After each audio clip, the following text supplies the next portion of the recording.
Attention, ladies and gentlemen, the Planet Green Trees Show is underway with your host, attorney Michael Kamor.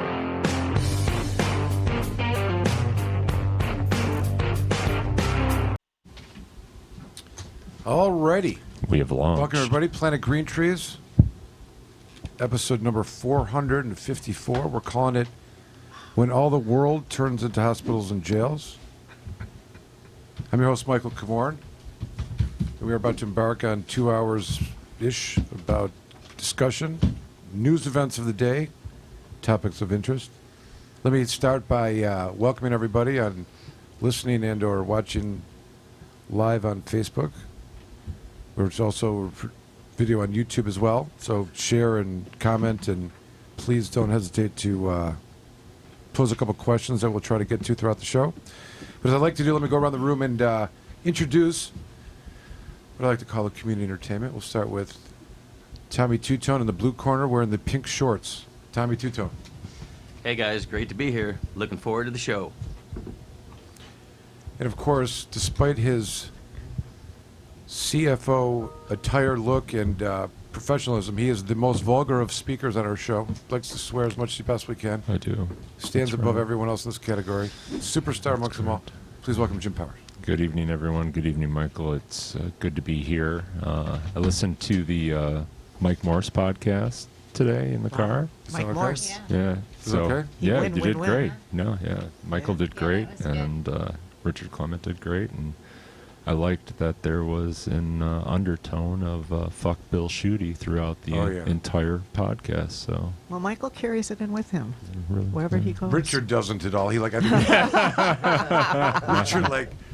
I know, he oozes What did it. he do? He like, did he sue him? Oh, he tried to get him in removed from office. Yeah. Right. Yeah. Two separate times because they rejected his first time. Yes, Right. So not me. Trust me, it wasn't me. carrying Recall it. petition is what it was, a recall. Yeah. We had a good time. Mike, I know Michael from. They cut a part of it out, but we went to elementary school together. And we were kind of kibitzing a little bit about that, and anyone that went to our elementary school still talks about this floor hockey program that everyone loved, and the gym teacher was great, and so he joked about it. We go way back. Anyways, thanks for the comments, though.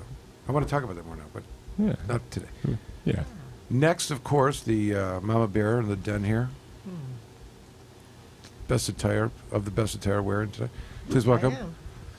Deborah Young. I'm so happy to be here, and I've had a lot of really crazy experiences this week. A lot of stuff going on, a lot of stuff to talk about. Good. Tonight's show. I'm sure we'll touch on a few Well, Oh yeah. of these. why should we pertinent touch on anything subjects. else? I mean, Yeah. you've now just totally brought our interest of. Don't touch me. I'm Okay. not touching it. What are you talking about? I was talking to Jamie, Oh, but from across the room. Wow, Jamie, good job. Thank you, Deborah, for being here. And of course, Amanda Jocelyn, who told a story before, which would be worthy of 12 stories and 12 hours of commentary on. But Happy to be here, everyone. thanks for being here. And of course, Steve Miller, Fly Like an Eagle. Esteban. Not a lot of people know this, but Steve Miller's son is in like the state finals for hockey or something like that. It's Yeah, heading unbelievable. to the state quarterfinals. State this weekend. quarterfinals. Yes, sir. They keep winning these huge games, Yeah, it's and amazing. It's Steve so shows much up fun. at work every day like it's just a regular thing going on. Like it's not, But I didn't want to let that pass by because it's really a phenomenal event to compete at that level, and obviously it's because of your genes. Just kidding. Yeah, Absolutely. It's a trickle-down effect. That's for sure. Trickle down. At least good fathering has got to have That's something it. to do with it, right? It's probably more to that. Steve is an excellent father. There's no Yeah. doubt about Of course that. Because that kid's got way more hockey skills than I ever had or would ever hope to have. He's got your detective skills. But teaching him to listen Hopefully to he coaching, does something else. when you teach him to listen to coaching, that's how you help him. Because if he listens to his coaches, then he gets Yeah, better. that's what happened with that kid. I'm going to say it's some discipline, having the discipline that goes with the territory of, knowledge from the military, getting things in order, kind of figures. I mean, I think that clears the way. If an athlete doesn't have that, then they're cluttered. They never really. Right. So Yeah, he's at the top of his game right now. there you go. Great kid. There you go. And of course, not to disappoint, we have the French poet back from Antibes, I think, is where we last saw him. It's he was true. over there. I was able to get out without coronavirus. Europe is pretty tough. Are you sure? Good. Because Have you been out of the country? yeah. Incubation period. No, it's really not Take true. his temperature real quick. It's Just take his lucky temperature. I'm even out of my living room. Quarantine him in Dirty Dan's office for the rest of the show. Lucky to be out of my living room. One of the broke out topics just to that be are here. not on the list here is coronavirus. Well, it's really not- quite. I finally have. I was attending a regional hemp conference or workshop in the Thumb. It was a Thumb conference, and all of the last year's hemp data collected by MDAR, the number of acres, the number of farmers, as well as the hot CBD and the compliant CBD strains with names. I have all of that to report. Right, we have a hemp section for you. Want to talk about it now? No, Just of course not. I think This you're is- going to like make some. No. They This sent everybody home because there was coronavirus. No, because I only get 8 minutes at the end. I figured I'd build up right now. Okay, I've got some Teaser. real data. Real data. Teaser. Real data How about this? hemp in not, the state. not only is that real data going to be given, you're going to do it in French It's true. and in prose. It's true. Okay. I've got to break out my bongos and deliver it in hipster mode. All right. Or hamster mode. All right, and we are fortunate, of course, because whenever this happens, we are fully informed on all things that are happening. We have the dynamic duo of superheroism. It's a We'll golden start with, opportunity. We'll I start feel like I'm being showered with praise. with Big Daddy himself, the one and only Rick, the Big Daddy, the Thompson. Hola, not Big Daddy, but yes, Rick Thompson. And Claire Johnson is. Claire Johnson. Even though there's a debate, even though if Gary Parks was here, he might debate me on this, but the next person we call like responsible for everything. But Gary Parks would say that Rick, Big Daddy Thompson, is responsible for everything. Well, I was at the Ypsilanti City Council meeting, and as I was leaving the podium, the mayor called me Mr. Johnson. Claire Johnson. My dick see? status is that obvious. So All right. Not to be confused with. She's gay, actually, too, so that's how impressive it was. even a lesbian can see how big a dick I am. It's true. And it was just That's an like, awkward whoa. thing to say. I'm not sure I feel right about saying that, actually. It's already That might out not there. end well for you, Rick. And of course, the other part of the dynamic dual superhero team, not to be confused with any Fat Albert characters, the one responsible for everything, Jamie Lowell. Hello. All true. All right, that took a lot of energy. I'm ready to call it. Jamie's part was really strenuous. Right? It would last 2 seconds. All right, so we got an exciting show. Exciting show. It is exciting. I'm excited. It's the Cowboys And is on the just line. we have 2 minutes before we have to roll to the reel. Okay. So 2 minutes. All right. Well, I want to do a couple of quick shout-outs. Say hello to Dewey and Pam. Dewey should be listening. It is actually, I'm glad you mentioned that. It's Pam's birthday today. Happy birthday, Happy birthday, Pam. Pam, happy birthday. May all your mini donkeys have a happy and epic day like you should have. Yes. Yes. Wow. What were we just talking about, donkeys? Mini donkeys. Mini donkeys. Is that what they That are? is one thing I've not been Yeah, called. I do like mini donkeys. Yeah, Yeah. there's Who, mini They're who cute. wouldn't? Who wouldn't like mini donkeys? Okay, Johnson, enough out of you. Teacup donkeys. Right, yeah. Super cute. Yeah, super cute. Rick, Big Rick's like this, satchel. Right. My service donkey. They bray every once in a while. It's okay. I want to David Light. Teacup Of course. asses. David Light listens to the show. I always forget he's been pivotal in getting us some great guests, great Because commentary, and David's of course Alan Pizer may be listening, and if he is, we want to give him a shout out. And our Federalist Charlotte probably not, but we wish he was here. What's in 2 minutes? What's the reel in 2 minutes? 1 minute. For what? That's when we got to go to the 10-minute break. We have 2 minutes till our 10-minute Let's break. do a quick run through the topics. Don't we have a caller waiting on that? That segment's 8:30. Listen, Jim is not deviating from the schedule here. The topics that we're going to discuss are the new Justice Department memo aims to block habitual marijuana users from buying guns. Can they do that? About 40 seconds.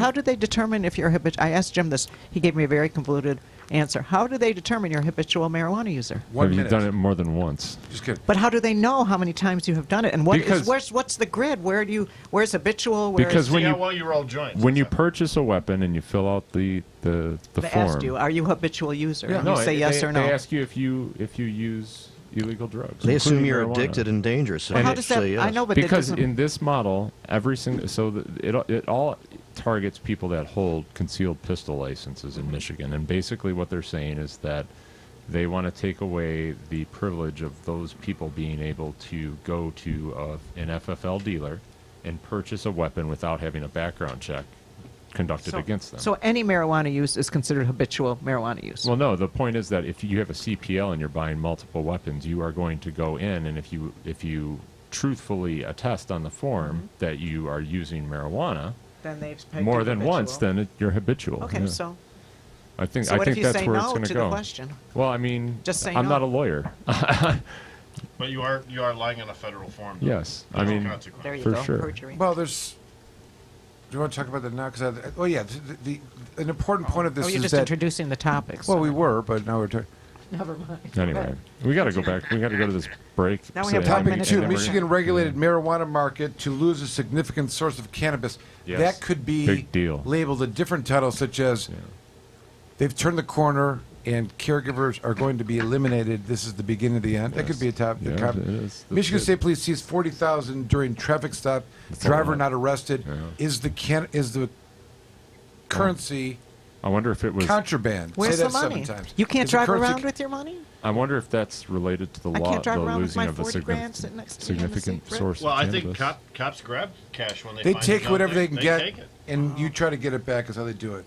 Possession is 9/10 of the law. They would say it's like playing in a sandbox. You know, it's like you're fighting over a truck. Who gets to play with the truck? If you get it back, Detroit it's not police all pull out of the for DA sure. task right. force in a flap over an informant. Wow, that's unusual. Yeah, we'll have to talk Here's about a that. here's a spoiler alert. The informant had killed 6 people. Whoops. Working for the DA. DTE sending out IRS 8300 forms Uh-oh. to cash payers. Don't panic. There is a We'll talk about that. method by which one can act to try to minimize your liabilities. That's right. And is this better, one might ask, than getting a letter from the DEA to report for a interview regarding your cannabis growing? Different You know, scenario. It could be a just different paradigm. Two different agencies that both want to do bad things to you usually. True. There's one less of the evil than the other. I mean, they're both pretty evil, I think. But It's said, okay. Maybe. I think, A lot of life is picking the lesser of two evils. you listen, if it was the federal government coming in with the DEA in a raid and they're going to forfeit and there's no discussion about paying penalties, I would rather have a discussion about paying penalties than the former. You know what I mean?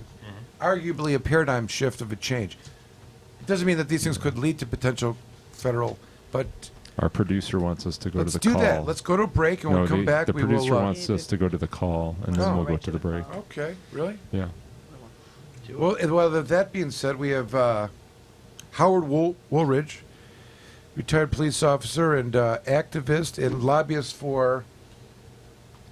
What's the name of it? The Leap.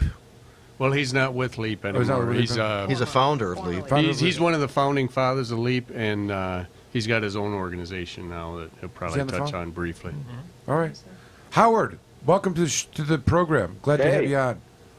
Explain what Thanks for the organization invitation. you're working for now. I know Steve Miller's here, and we have a whole group of people that are fond of you and fond of all the work you're doing out there. But give us a quick bio for those that don't fully know who you are by name. Yeah, 18 years as a police officer in the suburb of Lansing, 3 as a detective, so I've arrested a couple serious bad guys. Moved to Texas, learned how to ride a horse, rode the horse across America from Georgia to Oregon, and back from L.A. to New York City to promote an end to the drug war. Came down to Washington, D.C. in 2005 to change the world. After 5 years with Leap, they lost the funding for my position, so I founded a new organization called Citizens Opposing Prohibition.org, COPS. And through that organization, I now represent law enforcement on the Hill in Washington, D.C., to essentially end our lovely drug war. And as of today, the 5th of March, 2020, how's the progress? We have passed over the bridge. As of this year, with Nancy controlling the House, we have 290 votes in the House to apply the 10th Amendment to marijuana and essentially repeal the 10th Amendment. Repeal the 1937 law. We also have 64 votes in the Senate, which is all we need, to, again, pass that simple, clean States Act, which is just simply apply the 10th Amendment and make marijuana a states' rights issue versus a federal prohibition. The problem is in 2020 is both the Democrats and the Republicans are playing politics, and so the bills are going nowhere. Nancy has not passed the bill in the House after 13 months, and McConnell is sitting on it in the Senate, so I have to go to work tomorrow.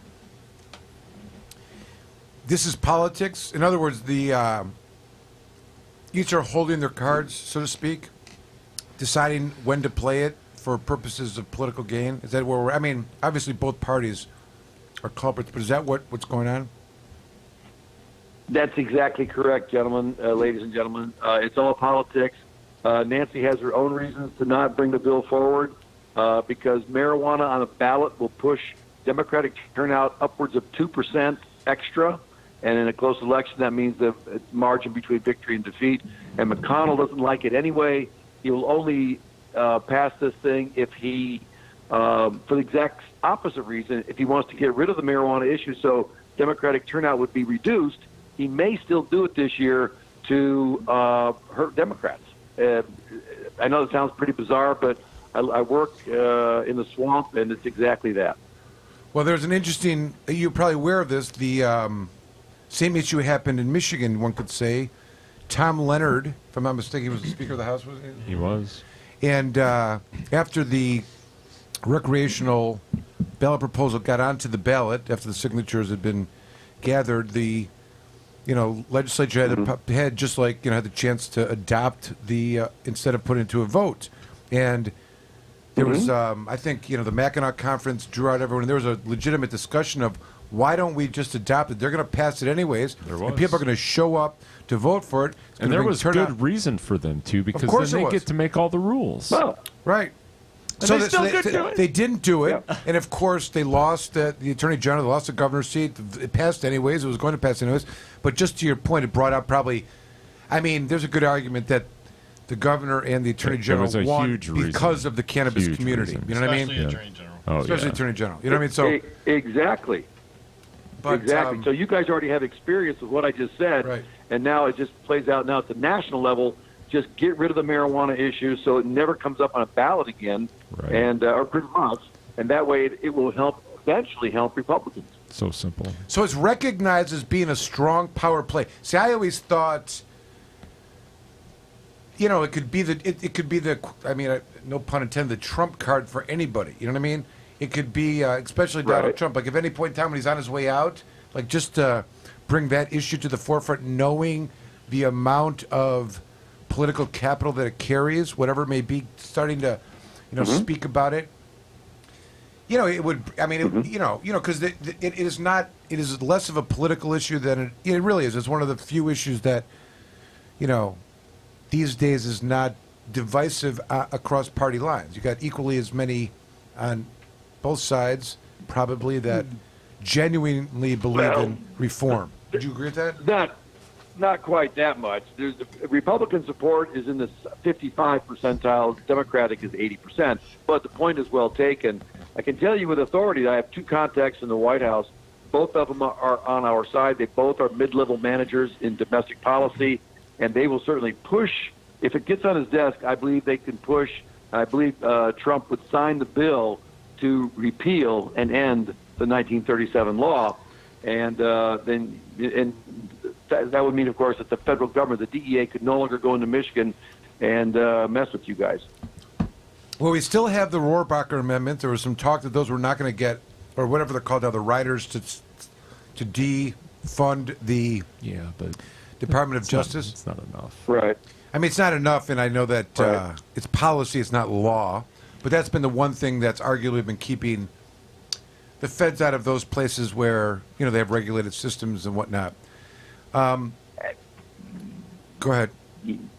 Yes, for medical. I mean, not always for recreational. I mean, the DEA has always been able to go into Colorado and bust the stores, the adult use stores. We're seeing, though, a lot more. What I'm perceiving is like more IRS interactions with the caregivers, and also the licensed business owners. We're going through a phase right now, I'm sure other states likewise did, where, like, for example, Consumers Energies are sending out these letters saying that we were forced to, or we notified the IRS with a 8300 form that you paid your bill with $10,000 or cash or more, and here's a copy of your bill. You know what I mean? So, I mean, in a way, and it's a requirement of businesses. Banks do it. You know, a lot of people do it, and they don't, get cash. And they don't report it.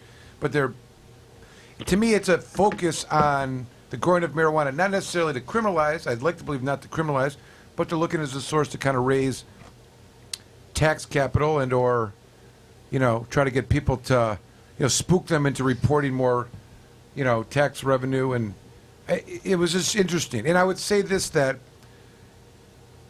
it's to me. Do you remember it was during the Obama administration? The IRS was totally publicly being ripped apart because they were going after the nonprofit, religious organizations, and during like Obama's department of the IRS was going after, like, they were going crazy, like they just wanted to, like, they're going to disband the IRS, and then they said, we got an idea, we're going to start going after the cannabis industry. That'll get us out of the. That's a neutral place that we can spend our time and money. So, listen, compared to, DEA enforcement versus the IRS, I take the IRS, and it doesn't make it right. And if it is something they're doing, it's because of the federal issue, that it's illegal federally, and they think they're going to catch people not, following the tax laws properly and be able to penalize them attached to their personal assets and go on from there. But do you think there's a possibility of any, like, banking reform before there's a act that is more specific to the, to cannabis? I mean, I guess will they go together, or do you think they could be independent of each other? Well, the House has passed the banking reform bill.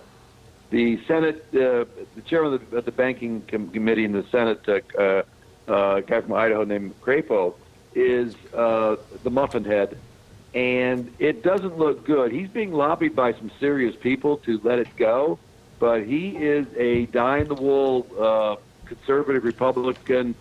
His state has a huge Mormon population, so politically he's in a tough spot. He may still give in to leadership, but it is certainly in doubt. And despite the lobbying from the banking guys, I mean, the big banks in America are lobbying to pass the bill because they know that last year there was like $9 billion in sales from medical alone, plus whatever the adult use is, and this is big money for them, and they don't want to lose it.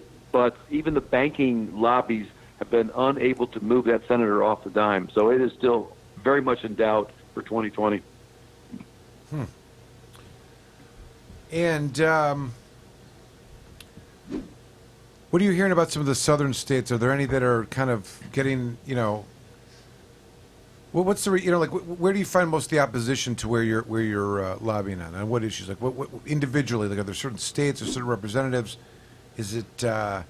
Well, I got to tell you, I've been wearing the T-shirt for 22 years. First, cops say legalize pot. Now it says cops say legalize heroin. And Oklahoma is a perfect example of where we are in this year, because Oklahoma, as you had a referendum 18 months ago for medical and passed 5743, which shook the world of Oklahoma, probably the second most conservative state in the union. And now they are going. I've had a good friend down there. They are going to put adult use on the ballot here in 2020, and it is expected to pass.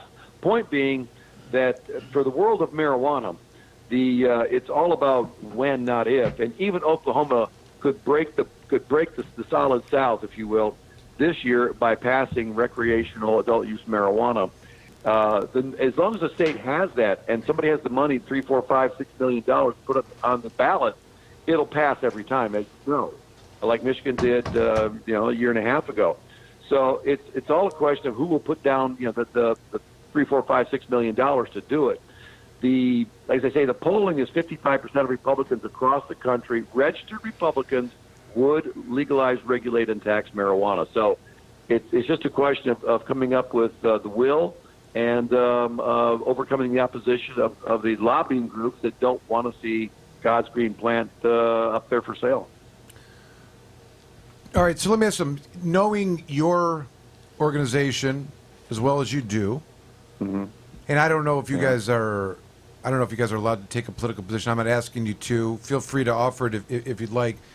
But the Democrats have put forth, at least one candidate that seems to be one of the two that will be in the race here as totally opposing the legalization of marijuana. Which I think, as you said, if Democrats are 85% in on legalizing adult recreational use, and you have what's described as a centrist, I don't know if that's even those two things can even be said in the same word, right? Or moderate. What impact do you think that's going to have on, if any, on the way things go forward from here? Do you think it's something that do you think it's something that's going to make or break the Democrat nomination and or the national election? The short answer is no. The issues are so much larger than marijuana, besides health care and everything else, and just we have now in the White House. The Democrats, women especially, are angry. They are going to vote for the Democrat, no matter who it is, because they've got to get the grabber of stuff out of the White House, and also, of course, they want to protect Roe v. Wade with the abortion issue. So marijuana is as important as it is in one sense to all of us. It is not that big of a deal at the national level, and who you're going to vote for or stay home. I see it as Joe Biden again in New Hampshire. My colleague Don Murphy from Marijuana Policy Project was able to get him on tape again saying I would not legalize marijuana. On the other hand, guys, I'm confident that if the Democrats take the Senate, and keep the House, then President Biden would have a bill on his desk to repeal the 37 law, and I believe he would sign it because he's not an idiot. And he's not legalizing and it's not legalizing, marijuana. as you know. Right. It's not legalizing marijuana It when the truly turns when it the into a federal government states' rights says it's a issue. States' rights issue. Yeah. Truly turns it into a That's states' a better way rights to issue. frame it, and a lot of political sausage is made that way, right? Like, well, we don't want to. If you want to do it in your state, go ahead. They did the same thing in Michigan with recreational. The city's opting in. And I'd take it in a heartbeat. But it would be a big deal. But even though it may not be, I mean, there is a population of people that would show up to vote on a marijuana issue that they would not maybe show up for a health care issue. Right. You know what I mean? Like I think it's popular. Oddly, even though that makes no sense. Well.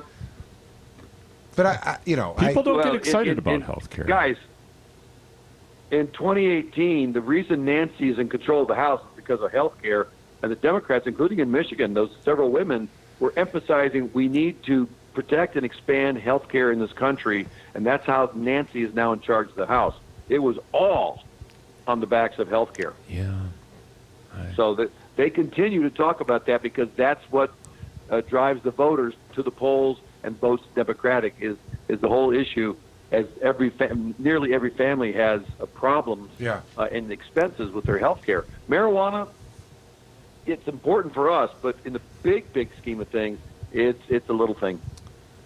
I don't know. I know in Michigan we saw a dramatic and that's like we said before, uptick specifically the young voters, the 20 to 30. But here's his point. I understand his point, which is that there's the states going forward in 2020. Marijuana is not going to be on the ballot, so you're going to see a slight decrease in turnout because it's not there. Yep.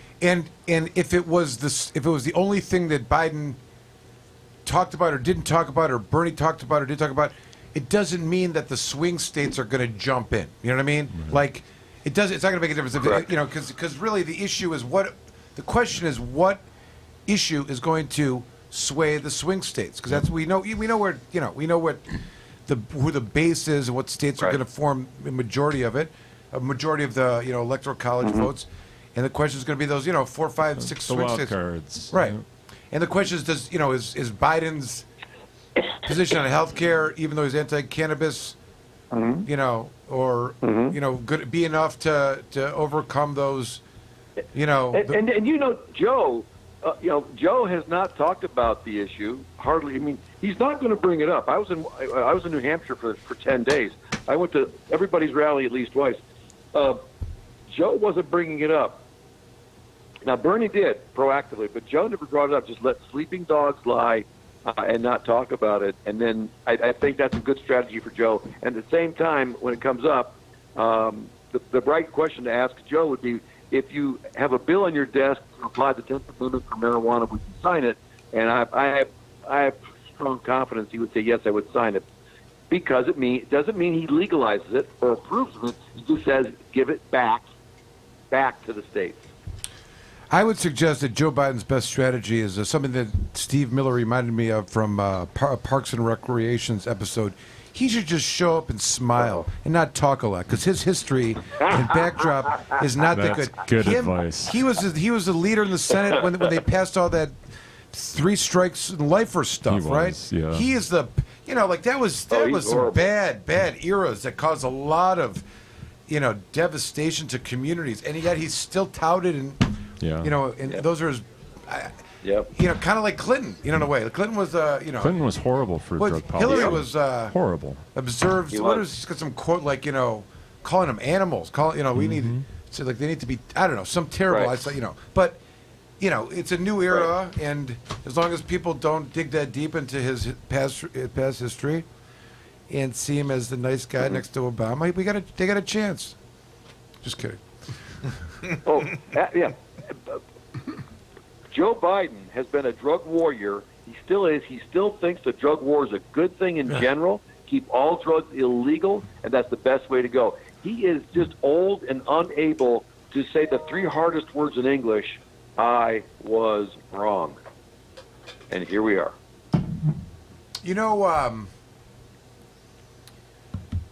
It's interesting because I think, I just to be fair to both sides, I like to make fun of the Democrats' position on their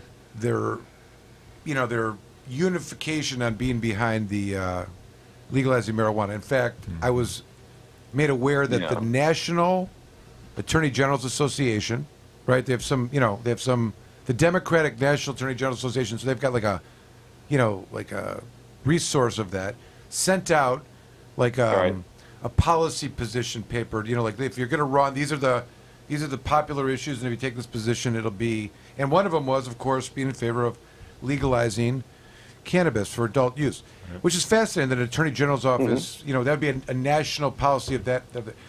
And then you see a lot of the other people within the party coming around that as well, but it's more about, to me, that's the popular opinion, and we get to raise some taxes, it's just so cliche in a way, and I think adopting that, thank you for that, adopting that without really knowing the issues can be, look, I'm not complaining about any step in the right direction is better than where we were before, but there's so many social justice issues that still remain even when it's legalized, and I know there's different philosophies of, just get an ounce legal, and we'll start from there and come back and fix it later on. We got 2.5. But I'm saying there's a lot of remaining issues, and unfortunately, a lot of the policy decisions that are being made are not with real in the know,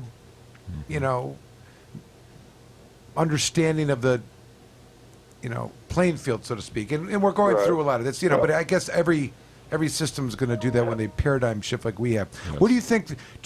Are you a big believer in the? Obviously, we're talking about tax and regulate, but do you see a time where it gets to be more like a tomatoes, let's say, where it's less with cannabis? I'm saying not with all guys. It's as long as you want to grow your own tomatoes in your backyard, nobody cares. As long as you grow marijuana in your backyard and do nothing more than give it to your friends, it's already a tomato. Right, but a grower of tomatoes could theoretically sell their tomato line to Heinz to make ketchup. Well, now you're talking add a about little selling salt, to the public. vinegar. Yeah. If you're talking selling to the public, now you're going to come in contact with people who want to protect the public from bad tomatoes. And you're going to have regulations. And then it's a question, well, do you want a light regulation or a heavy regulation? And that's going to be up for every state legislature to make that determination. Right. But it's already a tomato as long as you want to eat your own tomatoes. I know. I'm just saying, like, but, you know, I mean, the question is, you know, if you can, you know, you're buying, I mean, you know, you can sell your tomatoes at the end of your street up to like $20,000 without a, you know, without a retail license. I think is I stand out on my street corner selling tomatoes all the time. Farmers markets, things like that. You know, I mean, there's not right. So those are not. You couldn't do that with marijuana. Why I don't not? think. It's a vegetable. I mean, maybe. I'm just kidding. Because No, it's I'm a just saying. psychoactive drug, guys. It is not a tomato. Oh, I mean, it's a It's the plant. equivalent of beer. It's a plant. So is poppies. And if you start selling Yeah, but- opium, people are going to be like, hello? Yeah, but you got to process poppies into opium. Howard, listen. Let me tell you. The reason why I'm saying that is because just so you understand. Like I see the down. Like okay, so if Michigan's law is called Michigan Regulate Marijuana, or what is it called? MRMA. Michigan's regulate and tax marijuana like alcohol. Okay, so the idea is we're trying to get the idea of cannabis into the visual of alcohol for recreational use. So I always use the example: if you walk into as you know, many in Lansing area, there's like a party store or a gas station that may sell liquor, and there's some guy or girl unloading her beer truck with a dolly, taking it into the store, taking the cases of Busch or Budweiser, put them into the you know frozen section of the cooler, and that's happening across the state of Michigan, hundreds of stores every day throughout and it's like a science. They're picking it up, they're signing some forms, but it's all getting dropped up, and it's completely unified across the, you know, without a glitch, without a hesitation, and no one's making alcohol in their basement around the corner from where the store is because they can't compete because it's everywhere and there's tons of it and it's easy accessible and they've figured out a way to do it in the mass amounts and you know and the prices and so here we are in Michigan and you know they can't get it together, you know, the whole system's messed up because they got you know, not enough license to do this, the expenses they've gotten into it, so they let the caregivers provide the marketplace. Now they're trying to get rid of the caregivers, and they're buying. You know, the price on the metrics is like I don't know $6,000 a pound. Yeah, it's crazy. Can you imagine what the retail price is for that? It's horrible. So why would anyone go into one of these stores when you have 40,000 caregivers who, by the way, had been, you know, you understand this, like the caregivers growing in their basements in Michigan were the number one target of law enforcement. In Michigan in 2012, they forfeiture brought in like $25 million, and you know, mostly from that. And then they realized that the regulated market that they'd begun didn't have enough because of their own failure to issue these licenses, and the city's not opting in. They don't have enough licenses for people to grow marijuana. So they said, you know what, caregivers who have been beating on, guess what? Yeah. Take your overages, which is always a felony, and we would forfeit stuff. Go ahead, start taking it up to the dispensaries and selling it there. Yeah. Okay? So this, of course, was... That's ironic because that originally was the way it was supposed to be. That's the way it was going on. Right. I mean, because, you know, Michigan you had... Guys, this is all Lansing needs to fix this, and so you've got a friendly governor, you've got a friendly attorney general, and I think you've got a fairly friendly legislature. Somebody's got to propose the fixes for these things and literally fix it. I mean, don't you have a good situation in Lansing to address these problems and fix them? It's better than it was, I think. It's better than it would have been if it had been otherwise. I think that we're beyond... We're now, everyone's become entrenched now. It's not it's not like, listen, one of the main influences in the drug policy making is the law enforcement community. And good or bad, the law enforcement community in Michigan has never been in favor of the home grows. That's a fair statement. And they've got a big voice in Lansing. And they've been, they've been very influential. And the program that was set up for licensing was to try to eradicate the home grows and the caregivers and whatnot. And just to the opposite, the home grows were a necessary factor in order to keep a supply of cannabis for patients across the It's board. the only reason the market functions. The only reason the market functions. Even today, Yeah, it's the today, only like reason the market functions. 65% of the product on the shelves is coming from caregivers. Anyways, so I've just, it's a phenomena that is worth mentioning, and I'm not saying it's tomatoes, but they kind of look away and say, okay, you're growing tomatoes, bring them in, we'll take them, for the time being. So it can work, go ahead. Yeah, I was going to say, for what it's worth, long term, and we already see this in Canada. Canada is already signing contracts with Colombia or Uruguay to import their marijuana. And see, what you're going to have eventually in America, there's no way an American grower can compete with somebody down in Colombia and then put it on a container ship and ship it up to Detroit. So eventually, all the growers in Michigan are going to be out of a job, except for those who might have a boutique type, very specialized with a really nice clientele. The rest of them are all out of business because they'll never compete with marijuana coming out of Colombia or wherever else. I mean, but but I know right now you guys need to fix it, and I hope your governor and the legislature take care of it. What do you think about this new Justice Department memo about aiming to block habitual marijuana users from buying guns? How do we feel about that? Well, obviously, I'm a big Second Amendment. Well, big. I'm a supporter of the Second Amendment. I still have firearms, and the federal law, that form that you got to fill out to say, do you use any of the illegal narcotics? And if you do, you can't buy guns, you can't buy ammo, etc. I'm not in favor of it. Again, Don Murphy, a Republican working for MPP, is on the Hill every day trying to get Republicans to say this is not right.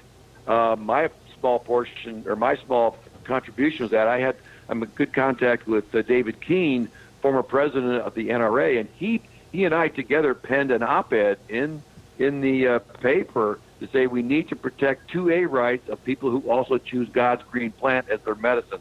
So things Where are is that? Where is that? Because I'm amazed that Howard, I'm amazed that that happened. I've been saying for 10 years, where's the NRA to protect patients' rights? And if you've got to choose between using a medicine and having a gun in your house, what kind of planet are we living in? You know what I mean? So I'm interested in that. I always thought that they could. Tell me where that was. Yeah, well, now, the NRA was always 100%, 101% against anything with marijuana. And if you lost your gun, too bad. But David Keene penned that thing about, we penned it together, and it was under his name in a Washington paper, but that was only about a year ago. So these things take time, and the NRA, as you may know, is having severe problems with a number of issues right now.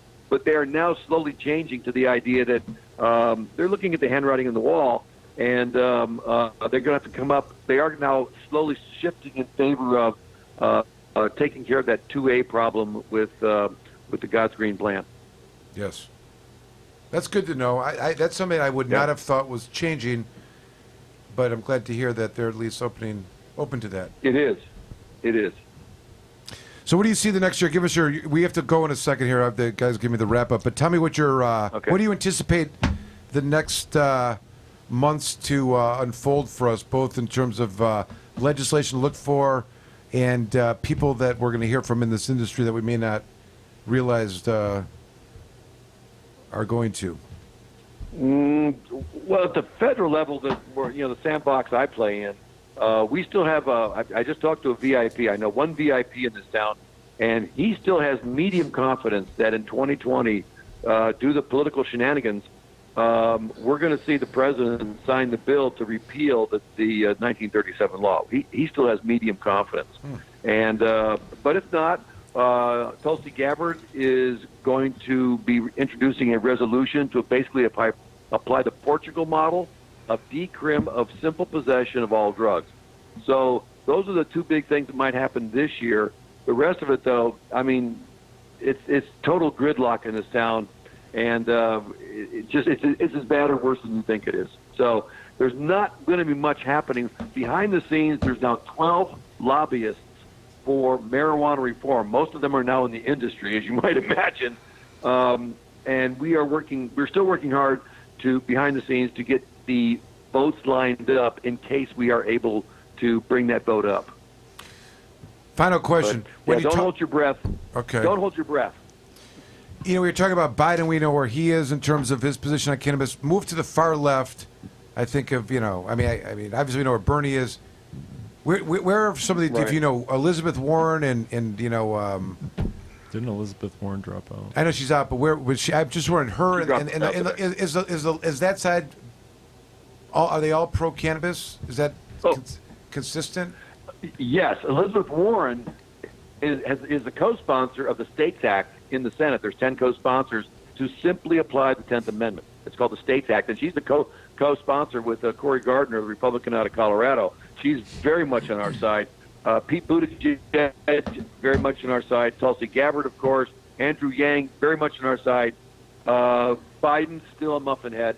Bloomberg was a muffin head. Mm-hmm. Who else? I mean, Bernie's great, of course. That pretty much covers the main. What about candidate. Hillary? If she's never really come out and said boo about it, has she? Could have. Hillary was always a muffin head, and as far as I know, still is. Yep. Okay. Doesn't surprise me. Well, good for that news. Damn muffin. All right. So listen, I could go on for hours. I got 1,000 questions for you. I love talking to you. You got to take a break. We got to take a break, though. So listen, where are you? Washington right now? Is that where your whereabouts are? Well, I live 40 miles outside of Washington. Very good. Well, I take the train in. We wish you well, and we're hoping to get something done up there. I know you're doing all you can. So we'll. Thanks for calling in, Howard, and we look forward to talking to you real soon. Thank you. I appreciate the opportunity to present against citizensopposingprohibition.org. And if you want to know more in a couple of months, I'd be happy to come back on. Thank you very much, Howard. We look forward to it. You're welcome. Take care. Good night. It was Howard at Woolridge, and always appreciate that. One of the lead co-founders. What was the name of the organization? Citizens Opposing Prohibition. Citizens Opposing Cops. Prohibition. Okay. But Jim has got that sign out. We should just not either ignore it or. I'd like to say that I don't make the rules. I just try to enforce them. Right, very good. So we can take a quick break and come back after that, and maybe we'll hear from the Executive. the French head. All right. Enforcer. This is the Planet Green Trees. We'll be right back. Maybe. The Planet Green Trees Show. Join the Michigan Medical Marijuana Association today. MichiganMedicalMarijuana.org. The MMMA is focused on the well-being and safety of medical marijuana patients. The MMMA site provides the most comprehensive and up-to-date news on legal issues, politics, research, cultivation, as well as the various strange products and methods of cannabis use. Come join the discussion with the most knowledgeable and passionate advocates in Michigan today. MichiganMedicalMarijuana.org.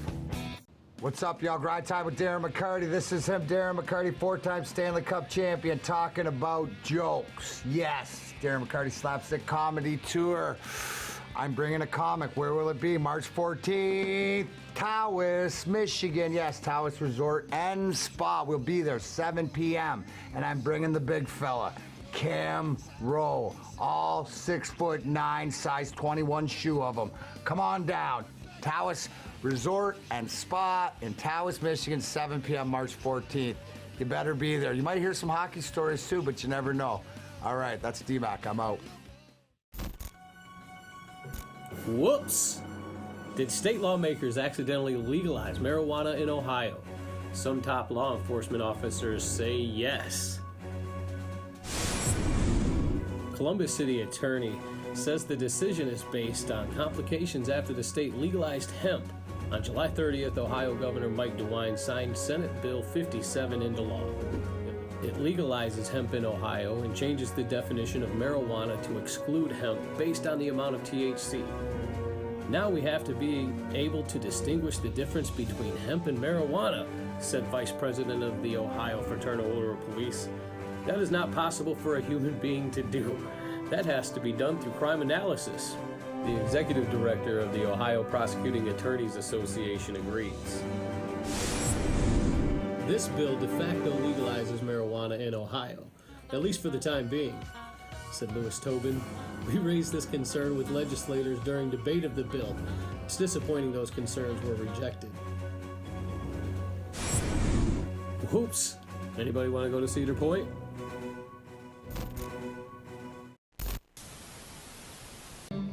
Mr. Bill Withers. every time I like YouTube this, it's so cool because he's wearing a Pine On t-shirt. So, gotta love it.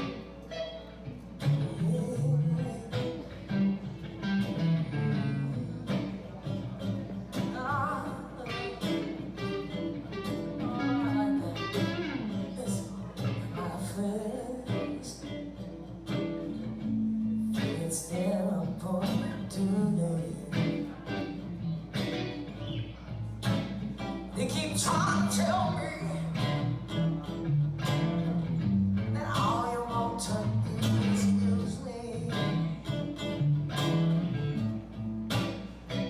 Oh, my answer, yeah, that all of them use me stuff. Yeah, I'm spilling the news, like it means it's good. Oh, you just keep on using me until you use me up. Hey, until you use me up. Now listen, now my brother, you know he sit me right down and he talks to me. He told me that I ought to not let you just walk on me. And I'm sure he meant well, yeah, because when our talk was through, I said, brother, you wish that you were in my shoes. Oh, you just keep on using me until you use me up. Until you use me up. Come on, give me some love now.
Gholson.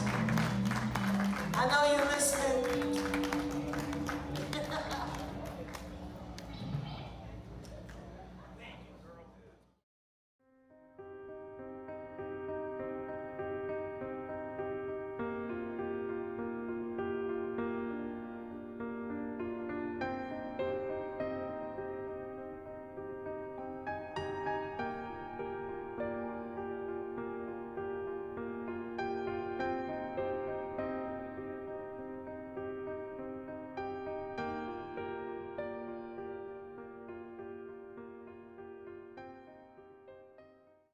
Here's Michael Camorn with more Planet Green Trees.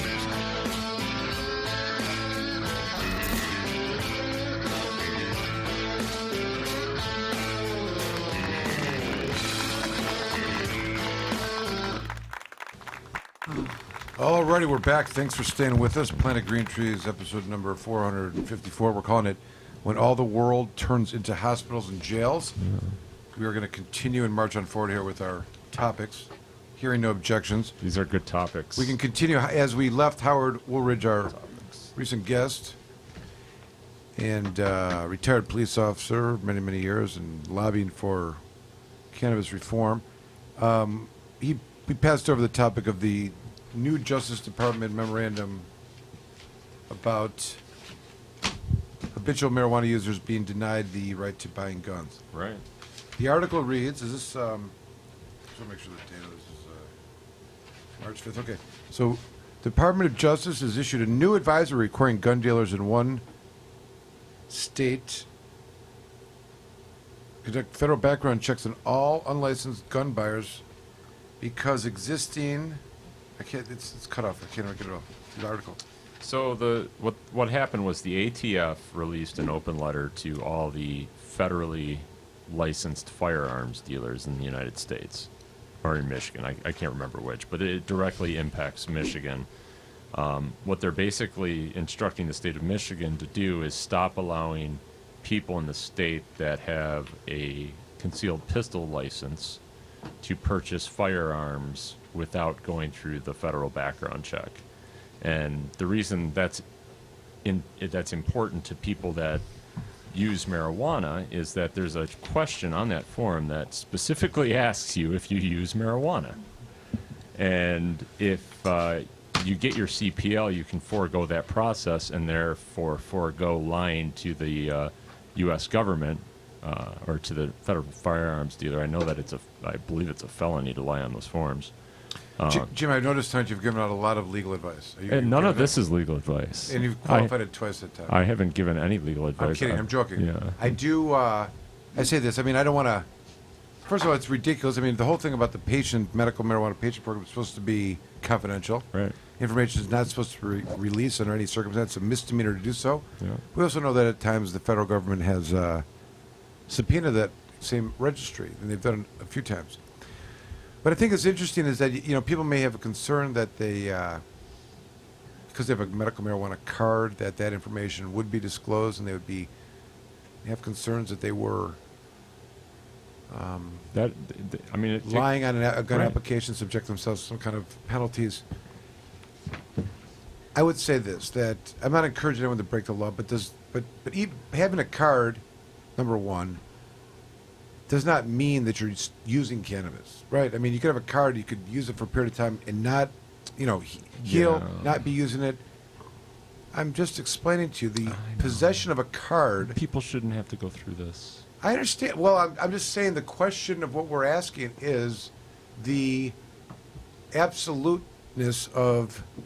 Because the issue that the ATF takes is this, that cannabis is Schedule 1. Yep. It's illegal. It'll make you crazy. There's no value for it anywhere in the world. Right. And we're not going to let people get guns. This is like being mentally ill. Yes. It's like having a felony conviction. It's like all the things that are the conditions that would deprive you of your Second Amendment right. They're putting the use of cannabis in that category. Okay? Yes, correct. Now, this is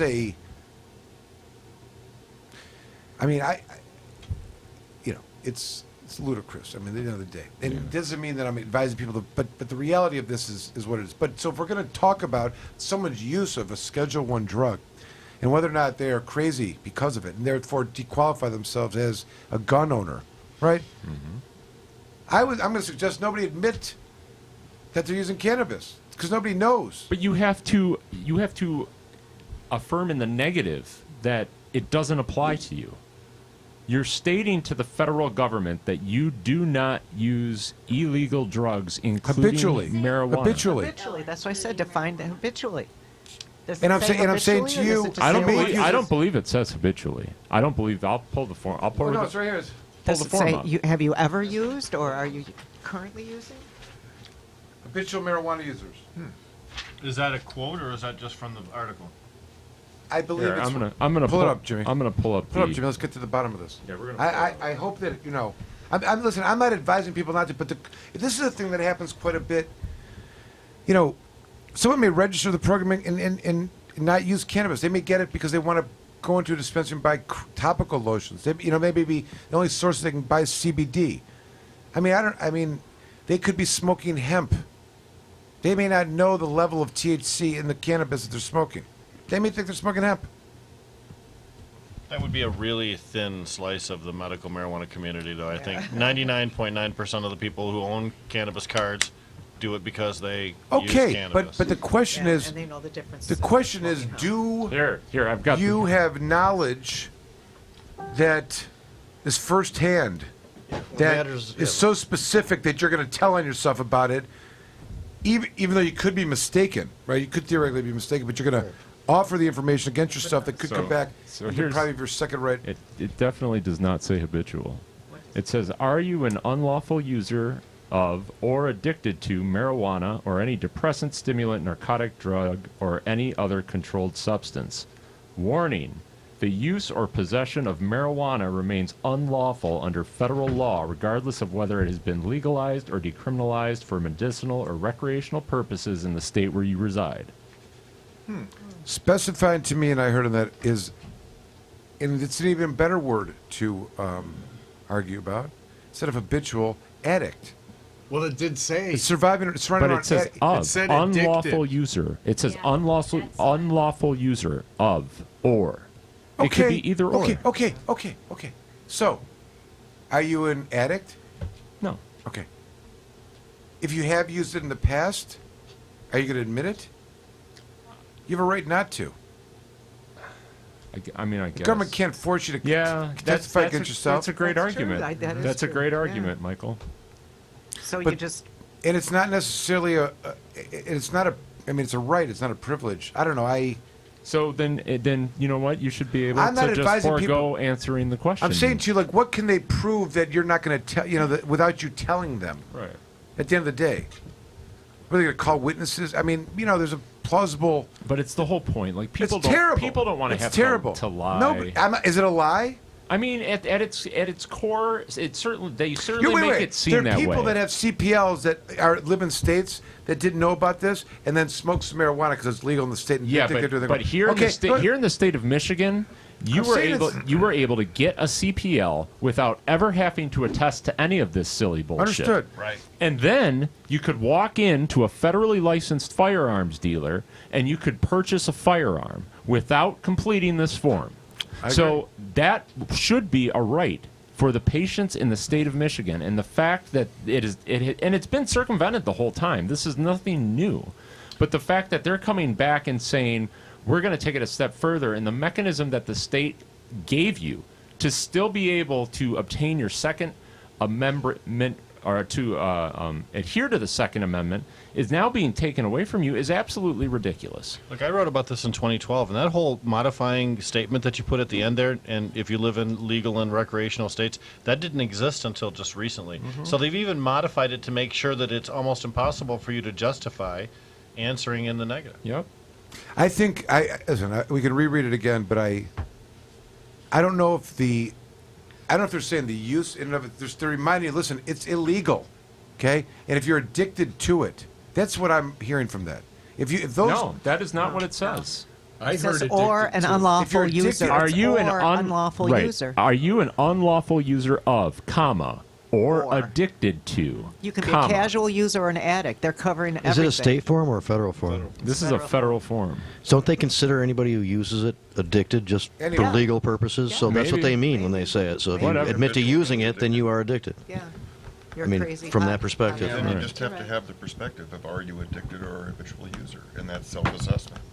So the answer is no. But they have unlawful user They in would there. not know and then they go otherwise. on further to very explicitly Tell you that help- marijuana is illegal. I understand Right. that. I understand that. I got that. So you're saying it's a crime that they can never catch you at, but it's still a I'm bullshit not. crime. I'm not suggesting to violate the law. It's not only it's not only a crime. to be or lie. The first thing I would say is when asked by the government to confess against yourself or give information against yourself, I say decline. Choose not to. Then they won't allow the dealer to issue you a firearm. No, if you just say no, as well. Or we Well, just you gotta say no. Write I on mean, thing, I'm taking the fifth. Is that what Pleading you the write fifth. on it? Maybe say, you know. Yeah, but if you check that box on the form that says no, Right. and you are, and they find How are they? out. How do they find out? know? You'd have to be How do they find out arrested, at that right? moment that you checked the box that was something in your life?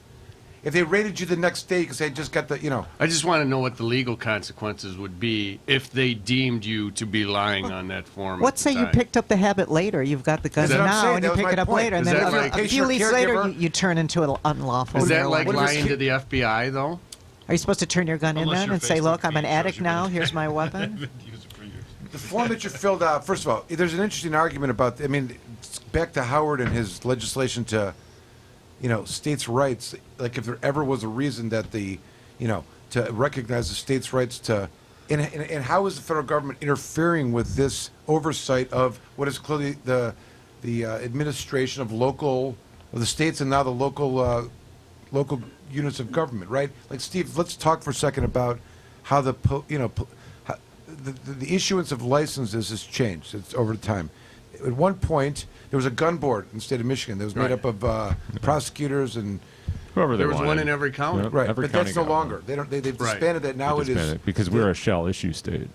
shall issue, so they have to be issued, and it's a matter of registering it with the local police so they can. Right. But you have to do that anyway, even if you don't get a CPL. I mean, okay, fine, but there was a requirement of having a permit to possess a pistol, not necessarily shotguns or whatever, but to a pistol. The purchase permit.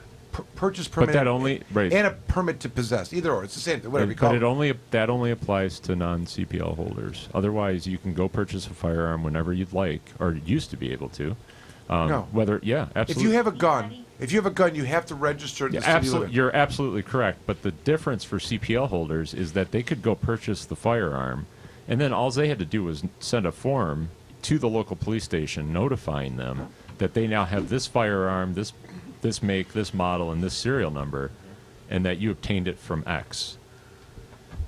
So again, you didn't have to apply. I guess that's the point. If you're already passing the CPL, Right, yeah. because the purchase permit's the same thing. I mean, you go into the police department and you give them the purchase permit, and then they run your record, and they either allow it or they don't, and then you can go But I purchase think unless something's changed, I was the dealer, the guy, the gun store you're going to, they want that purchase permit because there's a right, because there's a thing Yes. they have to Transfer fill of out on ownership, there. yeah. Right, but And- that's only if you don't have a CPL. Otherwise, they have those forms there. Okay. Yeah. It's And you based. buy the gun, then within 30 days, 28 days, Yeah, you you have just got to provide it to the police. You have to get a permit to possess, is what it is. No, you just register the gun.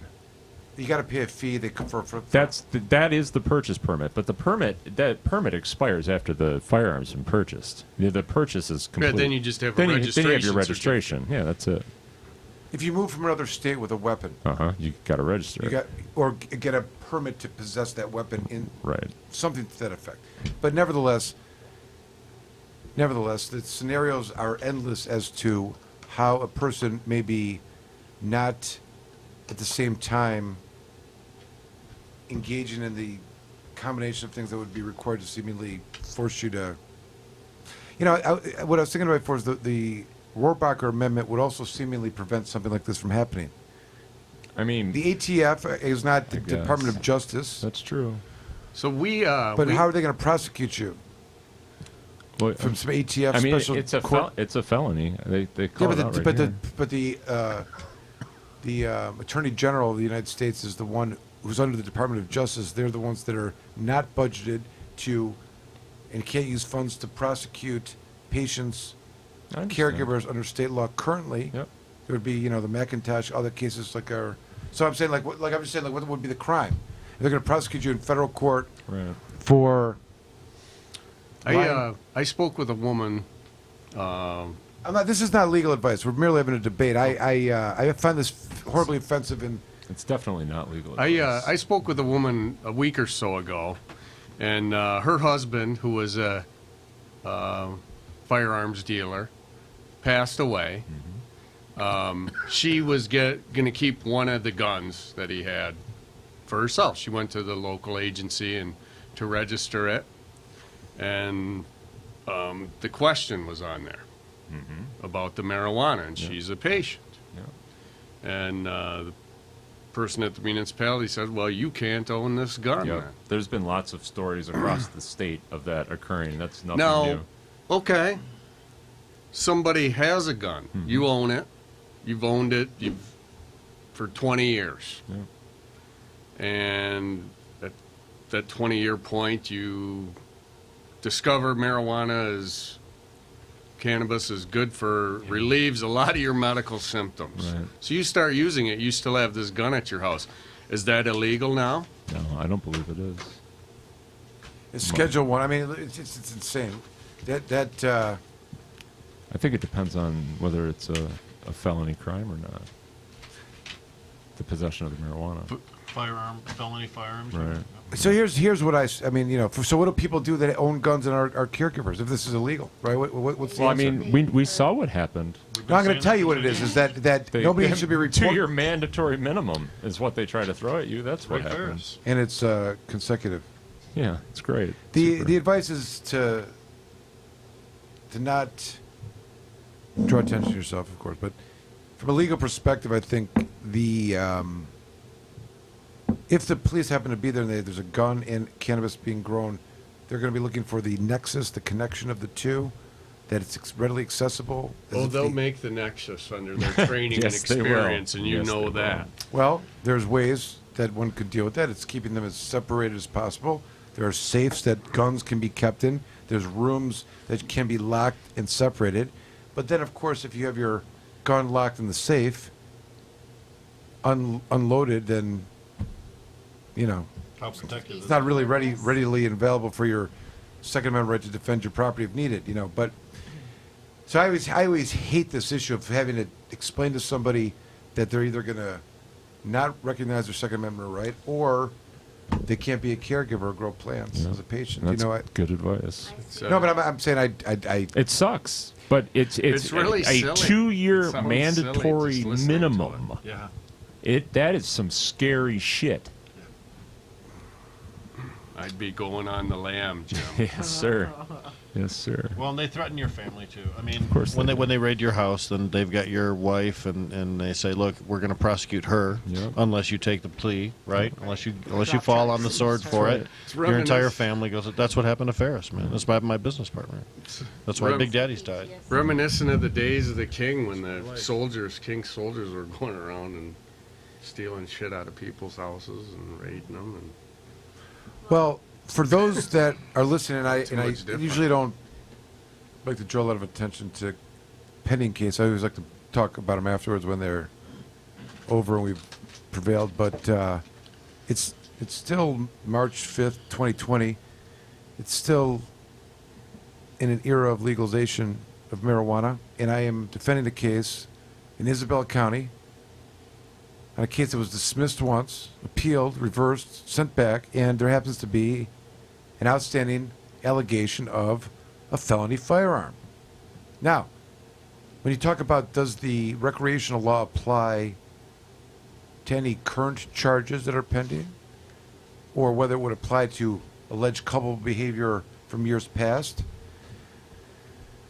it becomes quite significant now, because if marijuana is not illegal and is intended to, at worst, be a civil infraction, then the issue of a gun in Michigan and that behavior that's not illegal would never result in felony firearm charges, right? Because the concept of felony firearm, the mandatory too, is the commission of a possession of a firearm and the commission of a felony. I armed robbery. I want to believe what you're saying, Michael, but unfortunately, I don't believe that's the way it's going to play out. Well, we're trying to get to the Court of Appeals in this case and for other issues. which are interesting. Can I explain that to you as long as we're opening up about this? Yeah. This as well as I am. And then we'll come back to the topic number 2. But you can understand if somebody was today raided and they found, marijuana that was grown on the site by the plants that were there, and even if it was in abundance greater than 10 ounces that was not locked and it was messy all over the place, what are we looking at? At worst, a misdemeanor? Misdemeanor not punishable by jail? I mean, probably. Okay, at the worst, right? But let's say someone is or civil infraction, maybe. All right, but the idea that currently today the intent of the legislature, or the intent of the people that was codified by the legislature, is that nobody would get sentenced to 2 years in prison, I totally agree. consecutive to the punishment associated with marijuana, because marijuana is no longer intended to be the felony. Totally agree with the intent.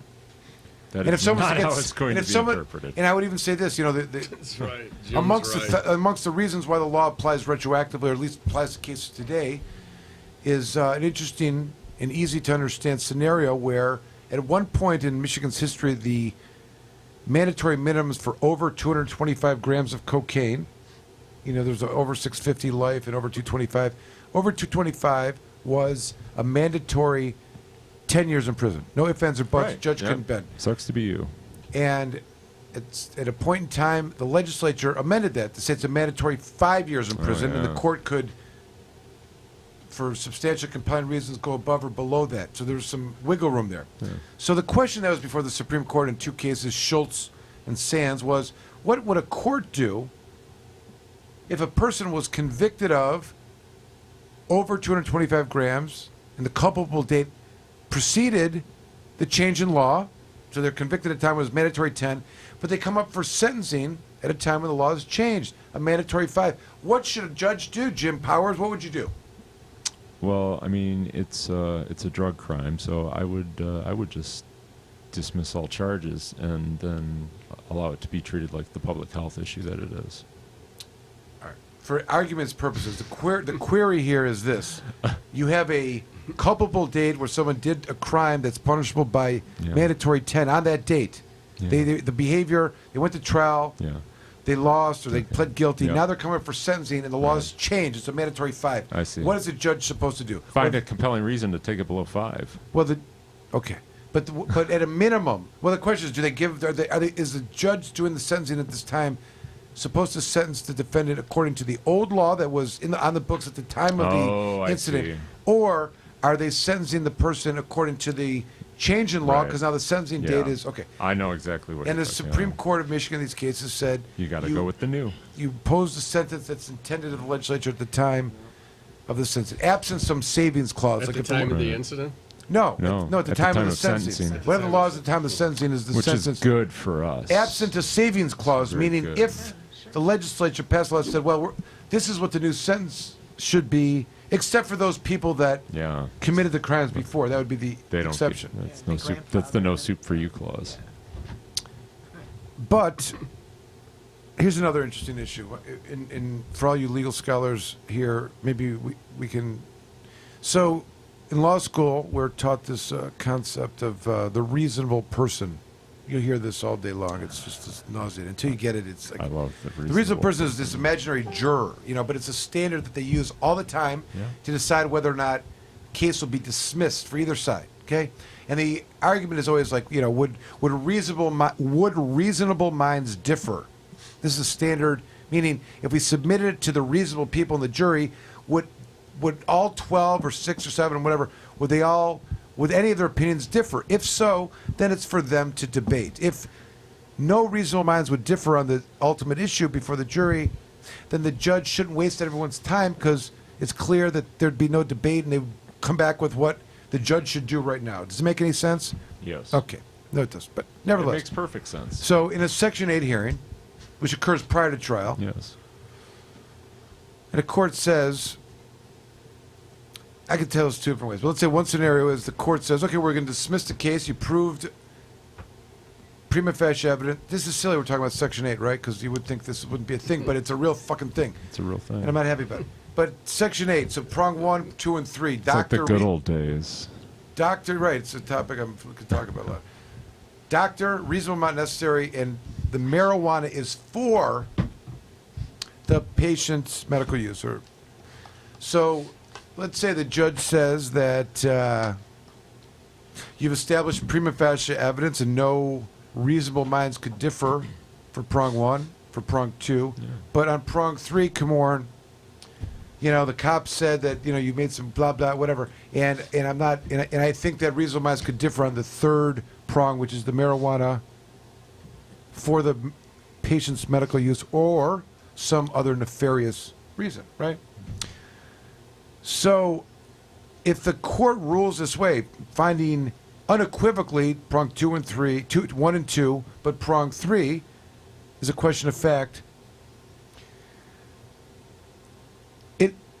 my interpretation of this would be that the entire dynamics of what would be a normal trial, where the prosecutor can produce whatever evidence they think is going to persuade the jury, completely changes the dynamics of this. In other words, the beginning of this trial begins with the reading to the jury of some kind of instruction that under no circumstances could they even think about that there was not a bona fide doctor-patient relationship. And they will lock the jurors up if they begin to think about that. There's a possibility that there is not a bona fide doctor. That's already been decided. And it's not for them to say no. Some other court somewhere said, you couldn't even disagree on it. The evidence is so unequivocal. Okay? Rick, you okay? Just get my coffee. All right. Prong 2. He's really passionate about the... Section 8? Well, not Section 8, The but coffee. the bona fide doctor-patient relationship. What's that? He is? Yeah. Listen, just so you understand, let me first remember. Prong 2, whatever the amount of marijuana that's reasonably necessary, already been decided. Yeah, we already decided. Guess who's not getting on the stand and saying... The cops. There's too much marijuana here. It was for illegal, nefarious purposes. When they would normally be able to do it, that's their whole case. Do you guys understand what I'm saying? Yeah. So, that issue and potentially the Prop 1... Because the patient makes the determination? No, that at the Section 8 hearing that already occurred, we took testimony... This is a it's okay, all right. Not theoretical general. situation. Okay, right. Well, no, it did because happen. we all know that never happens. We had a section... Unless Michael's there. That's the only time it The happens. point I'm trying to make is that in this scenario I'm describing, it was the judge ruled for dismissal, okay? Yeah. Court of Appeals said, we agree with all of this except the third prong. Right. So the doctor is they did not disturb that. There's no question of fact by which reasonable minds should differ. That jury is, imaginary jury over there. Yeah. That jury is not hearing any debate. Right. It's not relevant. That's medical benefit, right? Third prong, the Third patient's prong receiving is medical one benefit is from the... no. There's no.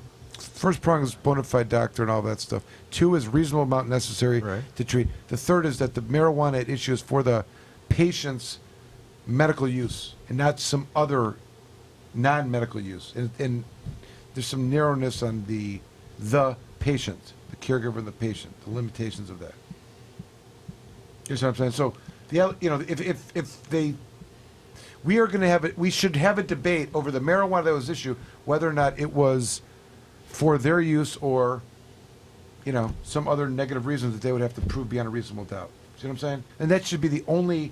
Well, on what basis do the judges not believe the third prong was satisfied?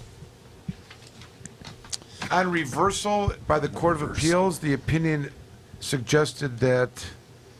I mean, you have to understand this is kind of like a gotcha at me because at a Section 8 hearing, the court wants to so badly not believe the witness testifying. Can you imagine? You consume how much? I don't believe that. You telling me that marijuana is going to go to your patient? I don't believe that. This would be the normal. This is the way it goes. But guess what? The judges cannot judge the credibility during this hearing because that's for the jury. Juries judge credibility. And so what happened in this case was the judge dismissed the charges because all 3 prongs were satisfied, and he made a finding on prong 3 that when the prosecutor called a witness to the Section 8 hearing, which I don't even know that they're allowed to do that, I objected, he made some utterances that the marijuana, even though there was no, it was like, someone just said, marijuana could be sold someplace. Someone's just blah, blah, blah, blah. Just some nonsense about that marijuana that they said was for them, that he uttered something they couldn't sure when, what it was referring to, but something about it may have been for other purpose, that he was trying to sell it or something. Just some nonsense, you know what I mean? And it wasn't, so it was just enough, and the trial judge disposed of it as nonsense. and thought of it as, and judged its credibility, which is what I'm usually arguing the judge can't do. The this is what the Court of Appeals came up with. It pulled, I would argue that all the time. And the Court of Appeals, because of that, reversed and sent back, finding that the third prong, there was a question of fact, that if you take whatever they said at this hearing about this could be for some other reason, and that should go to the jury, because he was judging credibility and weighing the evidence on the value of the officer's testimony, comparing it to my client's testimony, which it's not for, So it's a novel issue, has not been litigated before, and we're hoping that, I don't know, nobody cares anymore about this shit. It's so ridiculous. Next topic. Good man.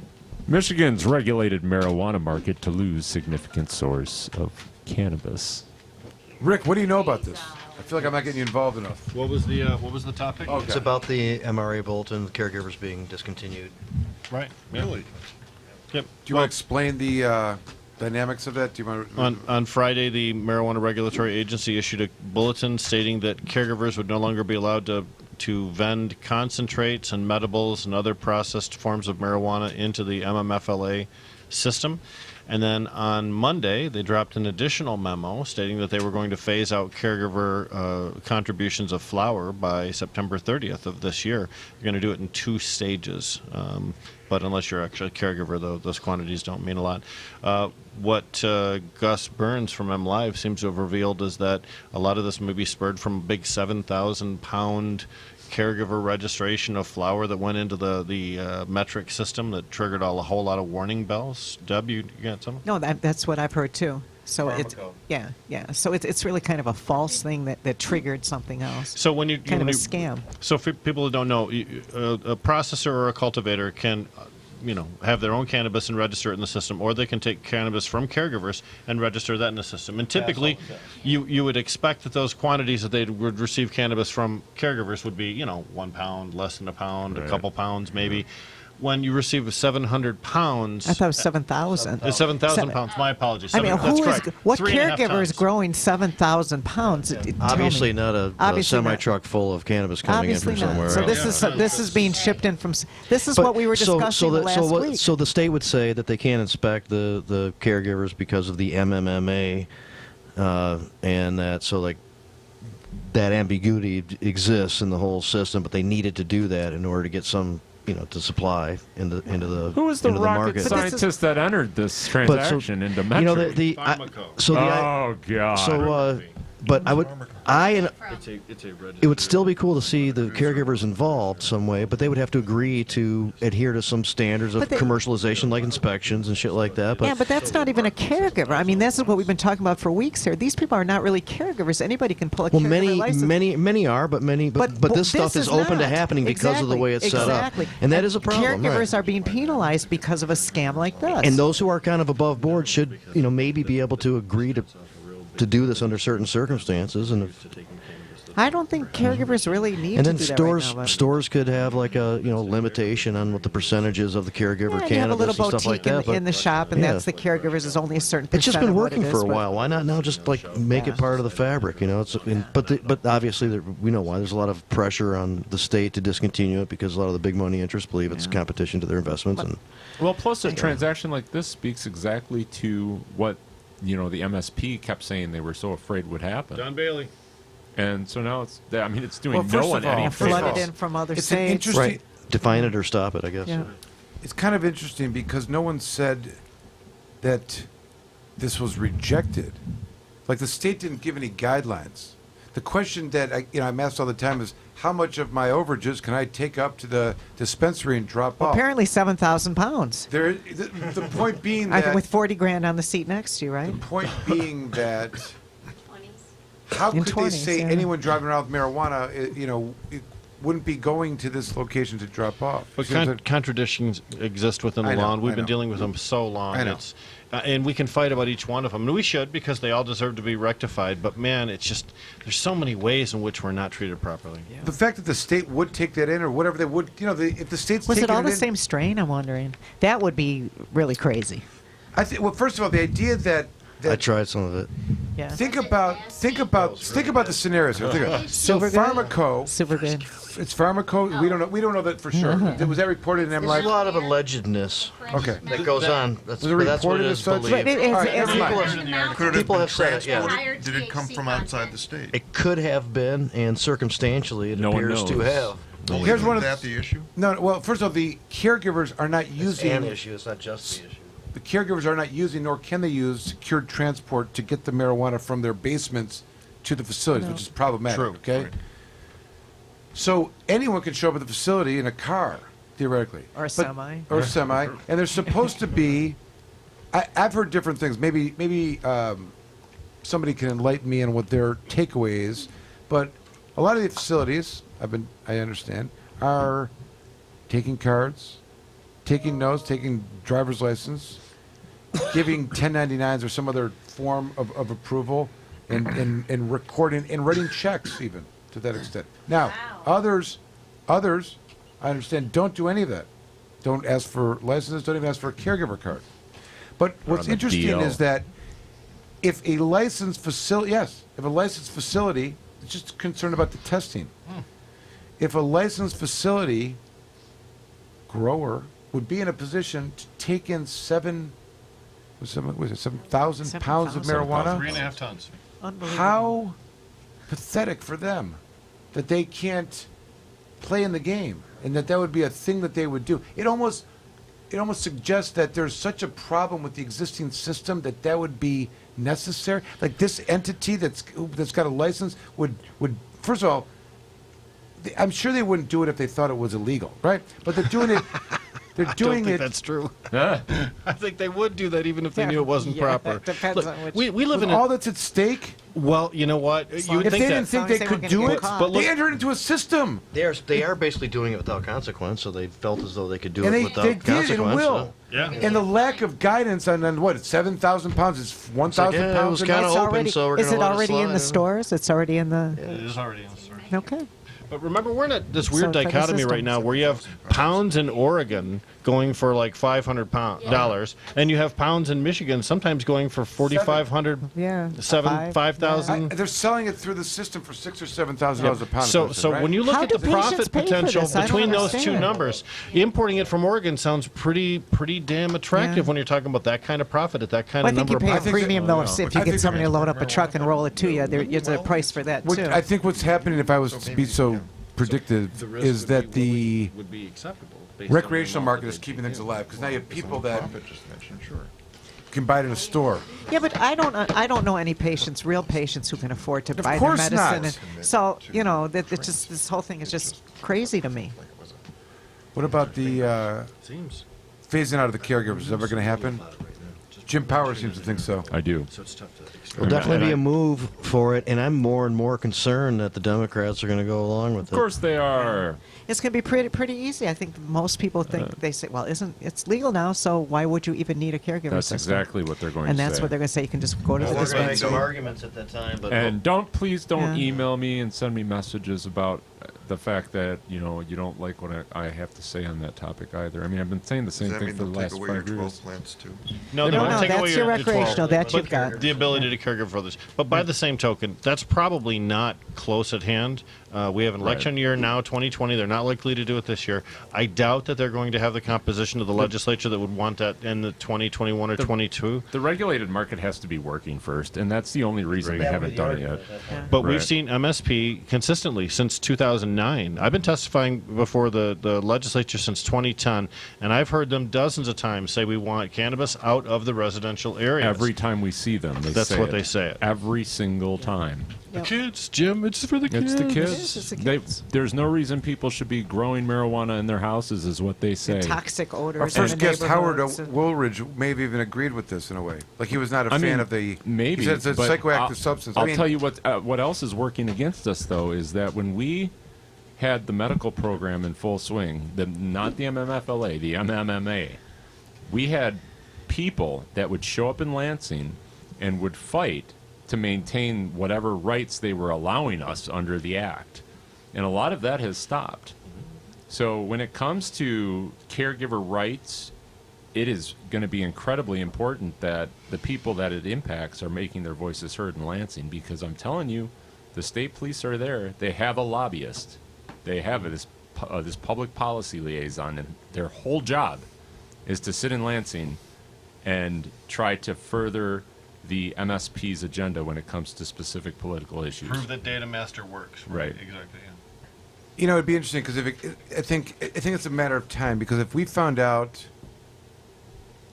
that our governor and our attorney general went along with the repealing of either the ballot initiative from 2008 or 2018 of the home grow, and they removed that, that would be reason, I think, to impeach them, don't you think? I mean, they would never. That would not be the. But I'm saying, like, the removal of them from office, given what and I wouldn't be surprised if they don't even understand how wrong that would be. Well, the advisory committee that Gretchen Whitmer has selected, I don't think has active caregivers or cannabis consumers too many on it. And there's no reasonable reason to think that they would understand it. For people that don't understand the system and why it's important, it's a very sound argument that we have a regulated system, and there's no need for people to operate out of that regulated system. And here's all the different reasons why. And it's going to be tough to overcome that argument. Listen, I agree with you. I described this experience where I was at the marijuana law section annual meeting, and there were 220 lawyers in this audience, and there was Andrew Brisboe and Dana Nessel, and lawyers were raising their hands asking questions like, when are they going to start going after the black market operators? And these lawyers were like, give us the line and the lane to stay in so we can take it back to our clients and tell them, because now we have laws and this is good, and without any conscience of how we got here. And really, unfortunately, if the idea of signing up for the tax and regulate is the mojo that brings the paradigm shift, at least recognize that there was this existing market that supplied the patients for 10 years. That still supplies the patients. It still supplies them. Last round of the statistics, 65% of the cannabis on the shelves was coming from caregivers. And that's the regulated market. That doesn't even contemplate the transactions that are occurring outside of the regulated market. So does this mean the 7,000 pounds that was taken in, that's going to be 100% of the flower market that's on shelves, if that's purchased and goes on the shelves, probably, right? It's going to circumvent it's certainly going to help our numbers, I would say. The caregiver numbers? Yeah. But do you think 7,000 pounds makes up greater than 65% of the... No, of course not. No. You don't think so? It's a drop in the bucket. So it's a little more complicated than that. It depends on what they use it, but it's for this, company brought it in to benefit from themselves. Of course they did. It's not being distributed across the state to be in many retail stores or anything like that. I mean, its impact on the market is as much as they funnel it through. Now they are, as part of this scenario, making it cheap. It's really good. It's really cheap. So that's how you hurt your competitors. Yeah.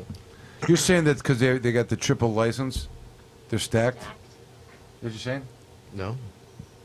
So they're not stacked? Well, no, so they may be. I don't know. The dispensaries can't That's buy got it nothing directly. to do with the conversation we were just having. having. Yeah, we are. Dispensaries can't buy it directly. No, so but the entity that would have bought this that could only benefit from what you're talking about. Middleman. Vertically integrated Yeah, system where integrated. they would bring it into their cultivation center and then Sell retail it it to themselves, exclusively right. through their own centers. Yes. That's the only way that's Or with an agreement to somebody who's in association with them. Yes. But the point was how it gets in. Well, okay, sure. There's some vertical. They probably are. They're a big, big company that's been at it they were right away. They were, as soon as operation could begin, in some instances, they had a few locations, or at least one, and I know in Vassar that got started, and then.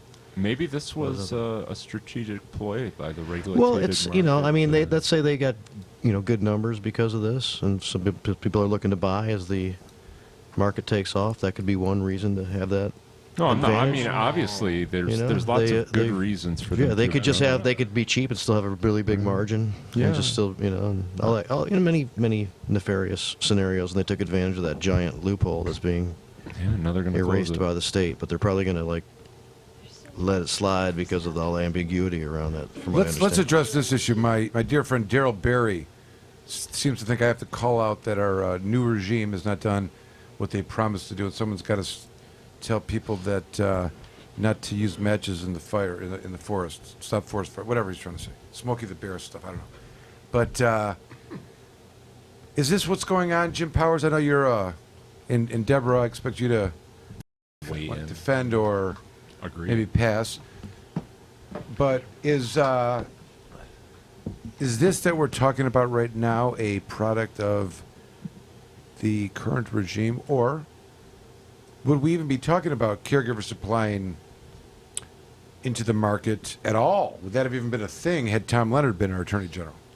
It's a good way to frame things. I mean, I think that Bill Schuette was way worse than Tom Leonard. Yeah, would you think the board would have been removed if we had a different governor? Maybe, yeah. You think so? The board would have been removed? I think Laura had more to do with the removal of that board than anybody, and I think that Shelley Edgerton did not like that for sure. board. And No, they for sure, knew- and she's they very knew it was a vocal about dysfunctional it. system, She speaks and of it it. reflected Yeah. badly on that entire department, and We they told knew them it. every time we met. You think, though, a Republican party is going to remove a Republican created that has the power I and don't know. authority? It was the product of a Republican legislature. I mean, that was the check valve the Republicans were counting on in order to stop people like Jamie and myself and other folks that had a history and distribution in the prior market from being able to achieve that kind of status. So I agree with you. I don't think that the Republicans would have dropped that board. I thought they looked at that as their final way to exercise all Their of control. the bad demons from the Yes, system. for sure. Maybe, but Right. Like, did anyone think that a To previously favor those opening place they wanted favored. that was open, right, that is for sure, but that any place that had been open prior to a license being available was going to get permission? maybe That's not. happened? It may not have happened that way. I would say that the rules are probably more liberal than they would have been, but we still have issues. I mean, I am shocked that we haven't heard more about the driving issue, frankly. I'm grateful for it. Yeah, the police seem to have backed off of that. No, I don't know. Big time. Well, what does that mean? Do you know how many? Do you know? Wait. Do you know how many? There was I cross-examined a toxicologist. I'm trying to think the number. There's maybe like she's like I'm trying to think. It was I don't want to misspeak. It was in the thousands, I think, the number of blood samples that she did. There's one toxicology lab in Lansing as opposed to the controlled substance forensic scientists, which they're all throughout the state. So it's the high-tech lab. But I don't know, she said 5 or 10. I mean, the numbers, it was remarkable. Like the number of samples that are going in, they're testing blood and driving. Increased? It was a huge number. Well, then they're doing it very quietly because before the election, that was one of their main focuses was going to be the driving issue. We heard about it daily. And not so much from my perspective, the police, but the fact that there hasn't been more legislative action around it. Because there for a while, and I mean, we saw Dana, jumping right in there saying that she believed that there needed to be, I believe she said a per se limit, and that it made sense. Yeah, she did say it. So there's still a lot of educating that we need to do, but the fact that it hasn't moved forward, I think, is great. Well, you know that there was a commission appointed that reported back that, so we know about that, and they said that the number has no correlation to the level of to someone's So impairment. it's kind of in limbo. Well, it's kind of hanging out. It's hard to suggest that there should be a per se number when the police suggested that there should be. I know. Yeah. They always find a way to get around that, though. They do. Their own. And again, it's just sound logic. That's the problem. But that's a remarkable event. Do you understand? It's a remarkable event because with that police finding, one could say, well, if that's what you guys think, what about all the convictions for the zero tolerance law? Mm-hmm. Well, who cares? Where it didn't matter. Was there bad driving? I mean, that's no. The law was. I know that any presence Okay, meant you were going to jail, and that police even any presence of metabolite at first. I mean, okay. So, what about those? I think they're all bullshit. Where's the apology? There should be an apology. Jim, I tell him I demand an apology. Call him up right now. I'll tell him. I don't think they're going to be all apologizing. those people, all those. It gets Expungement, worse. then. That's what you're talking about. It gets worse. You know what gets worse about it? What? That they don't report a error or uncertainty level. Would you talk about that? Yeah, on the measurement of THC in the nanograms blood. per ml. Yeah. But do you know what the uncertainty measurement is? It's like 30%. Something like that. Yeah. So, Mike, when we have a 1 nanogram measurement come back or a 2 nanogram measurement come back, clearly that's within the margin of error of the machine, and that should just be a no result, right? That's right. Exactly. When they test blood for alcohol, there's obviously in Michigan a per se number, right? And in order to, so the lab takes the position that we have to be accurate within a certain, certain certainty of that number and be able to reproduce it over and over and over again within, and their number that they have is greater than 0.01 plus or minus. So if it's a 0.10 and they tested it, and they say they have a 99.7% certainty. So if they tested it 1,000 times, 997 times would be within the same, that, not, if it's 0.10, it would be 0.11, 0.10, or 0.99. See what I'm saying? That's what they would say. And they say that within that extra rate, we can produce it. When you're talking about 29 or 24, 25% uncertainty rate, and you have a number that's 10, let's say 10 nanograms, that means the range of those, 1,000 times, if it's a 99, I don't know if the 99.7% confidence level in the uncertainty measurement is accurate, but it means that the number would be somewhere between 7.5 to 12.5 as a range, not decimal points, but big numbers, okay? And then the question becomes, is that variance a variance that the scientific community accepts No. when reporting a Absolutely number? not. Way too big of a margin. There you go. It's not but science this at is that taking point. place. It's like a Brady issue, It's like because if you're a lawyer and you don't even know what we're talking about right now, and you get appointed a case or take on a case, and you get the discovery in the lab report says, oh, you got 20 nanograms of THC and 200 nanograms of carboxy THC, which is not even a controlled substance. You may say, why is that on the report? But put that aside for a Just second. in case. And you look at this 20 nanograms, and they don't report an uncertainty measurement. And that's what you guys say, man, you're screwed. 20 nanograms, high. Jury's going to convict you. Nobody knows what they're talking about. But if you now know that it could be, 20, if it's 20 and it's 25%, you're talking 15, right? And I can do a lot of dancing with that and doubt and how screwed up things are. You know what I mean? It gives me a window to, get in there and dig and create some doubt as opposed to just a sheet that the number is what it is. It's a lab. I had a when I was raising this issue in a court that shall remain nameless, Ross comments, the judge said to me, Mr. Camorn, you're talking about the Michigan State Forensic Science Division. They're an accredited, internationally accredited institution. What are you getting at? You think that they're, yeah. Not only that, I'm sure it'll come out more significantly, but there was that little scandal with the data master, Yeah, it's a good Wow, time. is it nasty? You have no idea what's going on right now. There is just some... I can imagine. A lot of And when you cases say- are going when to you end up say- getting dismissed. They're like giving legal advice to witnesses that are being subpoenaed to bring documents and show up and testify, telling them not to show up. Violate the law. Forget the rule of law. It doesn't matter. Wow. Was that in Neil Rockhine's post? That may be Neil's. I know Jesse Williams. I ran into him in Traverse City, and their witnesses didn't show up. Didn't issue in the court's like, well, we'll just adjourn it. Like instead of issuing a show just cause, adjourn it. like if a witness doesn't, if you subpoena someone Give and they them a can't get an little more explanation why time. they're not there, and he didn't, and there's no due, Issue a KPSI. Yeah, they issue a bench warrant for them, issue right. a bench warrant.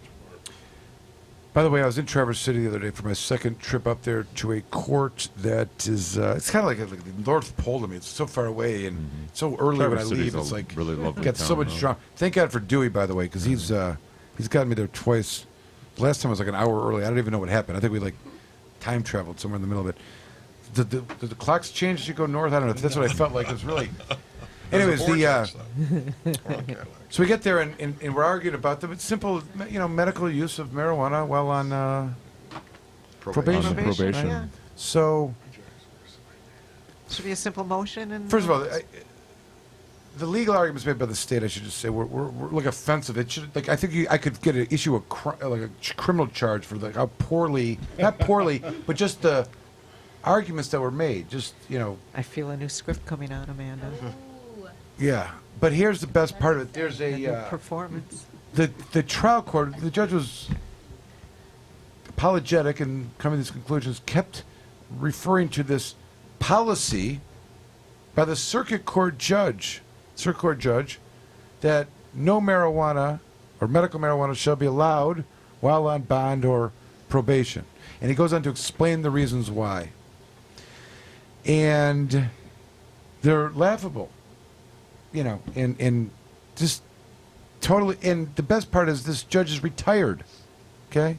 So from 4 years ago, and it still remains, and kind of in a sad reality, this district court judge thinks for some reason he's beholden to this policy. He doesn't understand that his job as a judge is to individualize every case that he has before him or her, him, and to not say, oh, we're going to do this in every case. If that's the circumstance, then we don't need a judge. Get a computer. Yeah. We don't need to pay $150,000 a year, whatever they make, to sit there and say, I'm bound by. No, there's no mandatory minimum. There's no mandatory, you can't do that in the law. The whole point is we hired you so you could determine what's best for this particular scenario.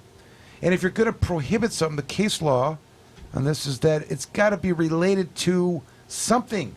You can't just say, these other people, we tried it. We tried. There's a whole section there. We all know it's illegal federally. That's what they start with. And we can't participate in that. So my first argument in response to this, guess what? The state of Michigan's taking tax dollars for this judge. Are we really going to say it's illegal federally? Then let's go arrest the governor and the attorney general. Because what are we talking about? It's legal federally. This is, by the way, let me remind you, we're not in a federal court. Yeah, we're not in a federal court. I know you probably would qualify. Maybe your appointment will come soon, and I hope to not see you with my clients there. But we're in a state court. We're in a stinky district court in Traverse City. Let's not get our heads too big here. You want to talk about federal law? Give me a break. All right.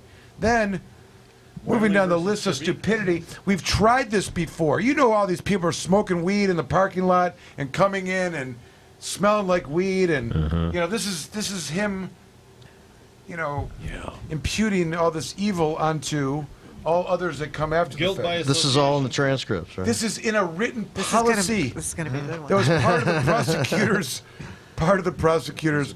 I mean, my joke with my client was I felt like I was in an MMA cage fight, and the ref fell down, and I was like, the guy was out, and I was just pounding on him, like there was not one thing they could, like, I'm not giving up here. Like, he throws some more shit at me, literally, like, there was no place the judge could move. Then I started up with, like, I'm sure, Judge, maybe not in this county, but all over the state of Michigan, there's an opioid epidemic, and my client has got this, and you're telling me you want him to use opioids instead? He's like, okay, like he couldn't take it. It's like, I apologetic. I think I'm bound by this federal. So it was laughable. He called us in chambers, and it was even more apologetic. Just totally. Can your client use, or has that been decided yet, or are you denied?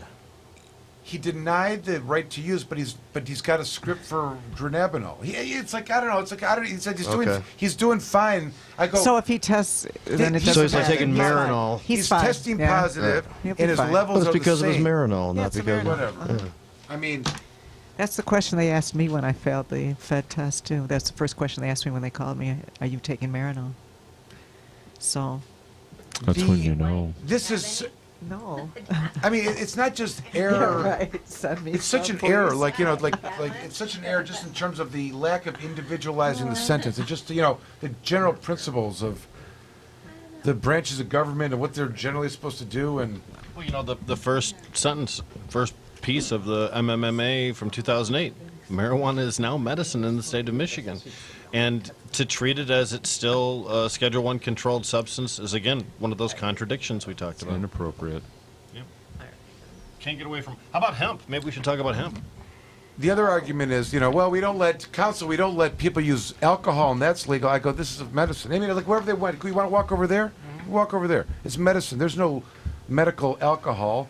And if you were going to, if there was something associated with the crime and alcohol, or the crime and marijuana, and the judge actually had the audacity to say, I don't remember what study is, counsel, but I do remember that marijuana does cause violence. I said, I couldn't contain myself. I was like, Judge, with all due respect, and I say this partly tongue-in-cheek. There's a whole group called Marijuana Makes You Violent. I've never seen their memes. There's not a police officer I've ever encountered who said they've showed up at a domestic violence call and two people were sitting around on a couch smoking a joint. And besides, Judge, didn't you ever hear you throw a group of guys a case of beer, they'll start a fight, you throw them a bag of marijuana, they'll start a band. That's right. Yeah. He didn't get that. He didn't get it? It's a Canadian joke. Is it a Canadian joke? Absolutely. Yeah. Is it? Case of beer, you get a fight. Yeah. Pass a joint, you get a ban. It's a Canadian drink. I got somebody asking if that form had to do with just handguns or all guns. All guns. All firearm purchases. Okay. But I don't know that if the purchase of there's a requirement for the rifle to be registered. And the same application, the form. Yes, it's a standard purchase for all firearms. At least I it was was in Steve. 2013. Because I think if you're given a gift, there's ways that the guns transfer that may not be. I think the permitting is for the pistol. I would say. I'm pretty certain that it's registry for the pistol. Yeah, but there's two. There's state registration for the ability to carry a CPL, but then there's also a purchase of a firearm. Right. So those are two different forms. And there's also a purchase of a non-pistol. There's a distinction of pistols and shotgun firearms that are not. That's something I'm not familiar with. You have information I don't. Well, that's what I'm saying. Like, when I'm speaking, I'm talking about the pistol permit or a permit to possess a pistol. That's what I'm talking about, as opposed Peter to Piper. Peter Piper.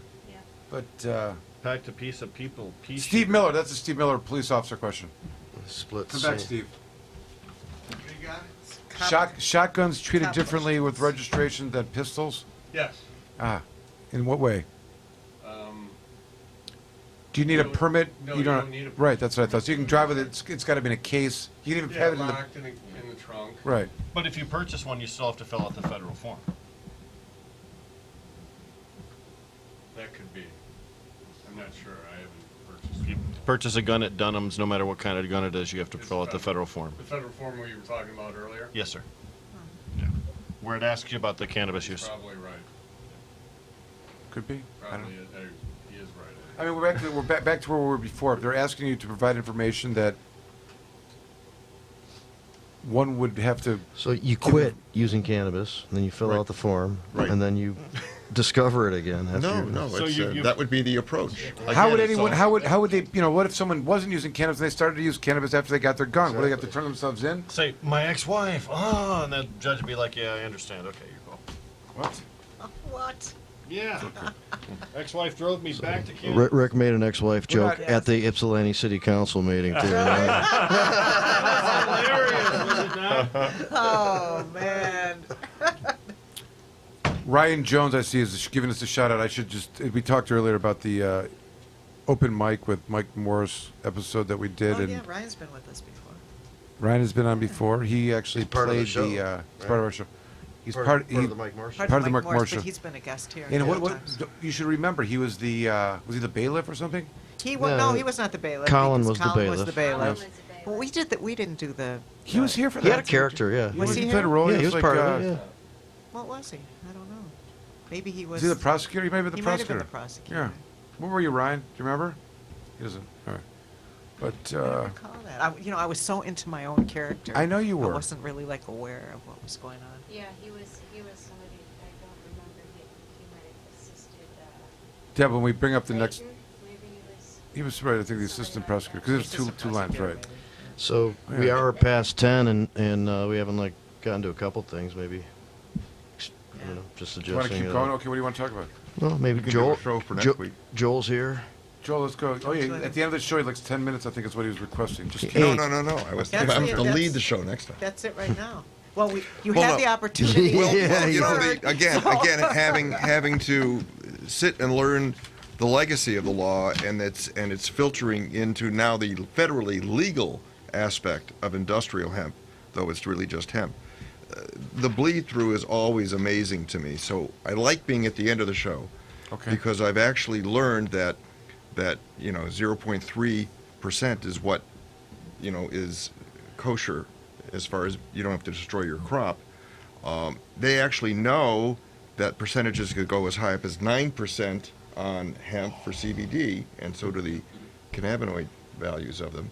But they still don't consider that marijuana. You have to be above 10, and that would actually be the kind of stuff that you're talking about, right? Oh, really? There's a 10% threshold for CBD for No. industrial hemp? I'll show you the data. The nice thing that I can say about what I've learned is there's actually data that has come out of Michigan's first pilot program But the law that filters in that is really trying to take an industry and make it take off is only going to be a problem. I got this article sent to me that says, hemp is legal, what if the cops don't care? And this was sent to me by a city mayor who's interested in having hempcrete houses built in his city, but yet these are kinds of articles make him wonder if it will ever happen.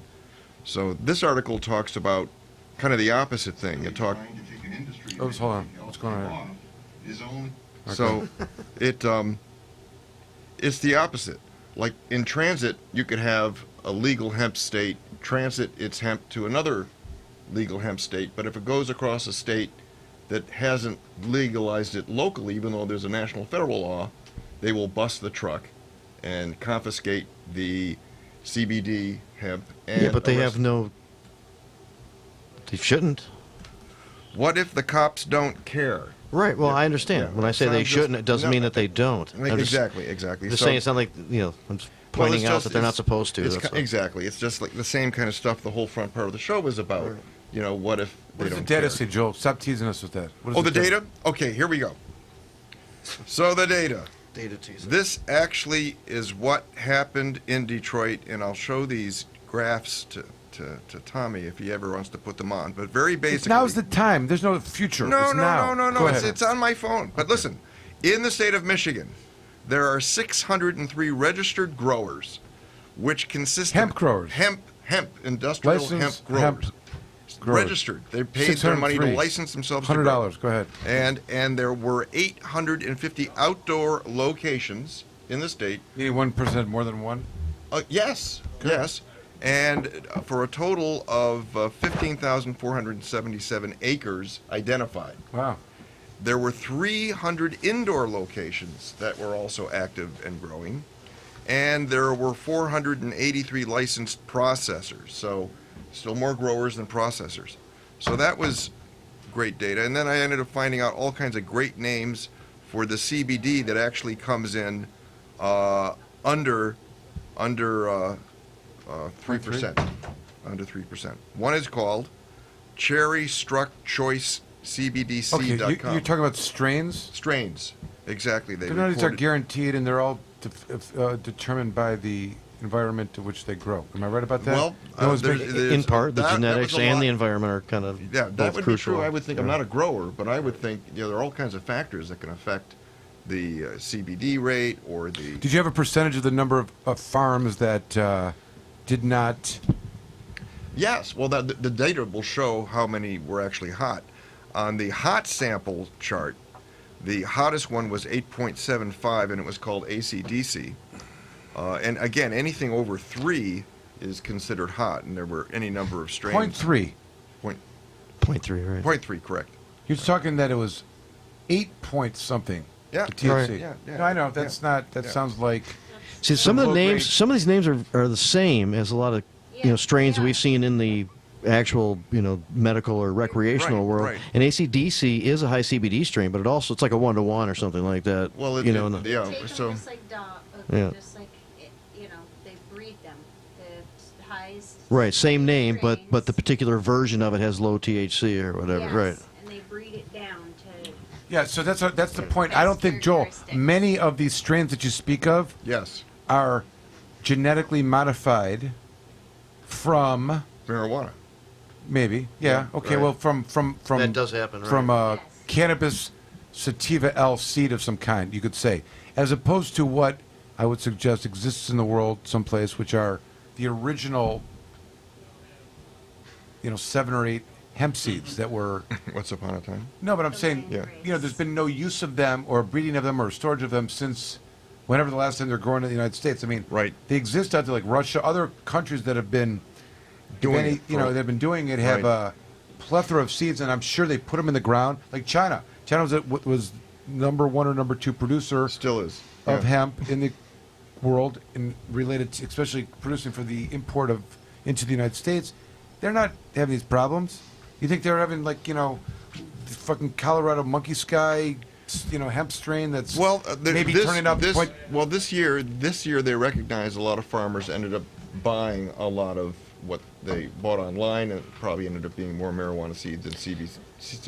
Yeah, at some point, farmers should be allowed to allocate plants to be used industrially, and then that's what they get used for, and it doesn't matter what the percentage of anything in there, unless you're doing it for food or for that would be CBD nice. purposes. That would be nice. Yeah, if you're using industrial, why would it matter if it's Well, over? Nobody's smoking. Back to the first part of the show, which is the overreach of law and making things so difficult. We have to with get the sort there, of you know. industry. Yeah. It's But even. that would stranger. solve the problem ultimately. Well, for example, you can't be involved in any hemp cultivation or processing if you have a prior relative to marijuana.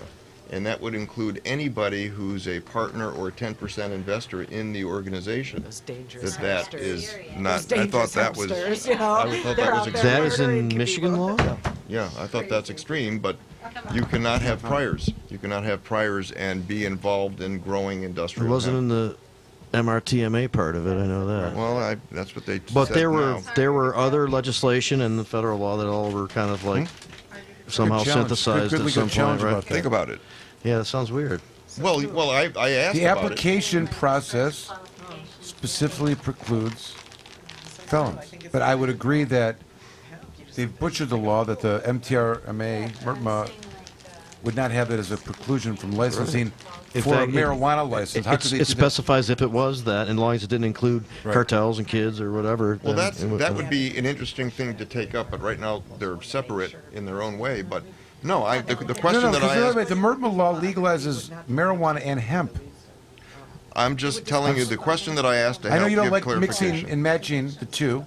You don't like to mix your drinks. I'm okay with it. But the state right now is just trying to figure out its own way through. What I'm saying is give it up a little bit to the marijuana people because they did think enough to get the plant cannabis sativa L more protected in its activity through the ballot initiative process, and it sets the path for.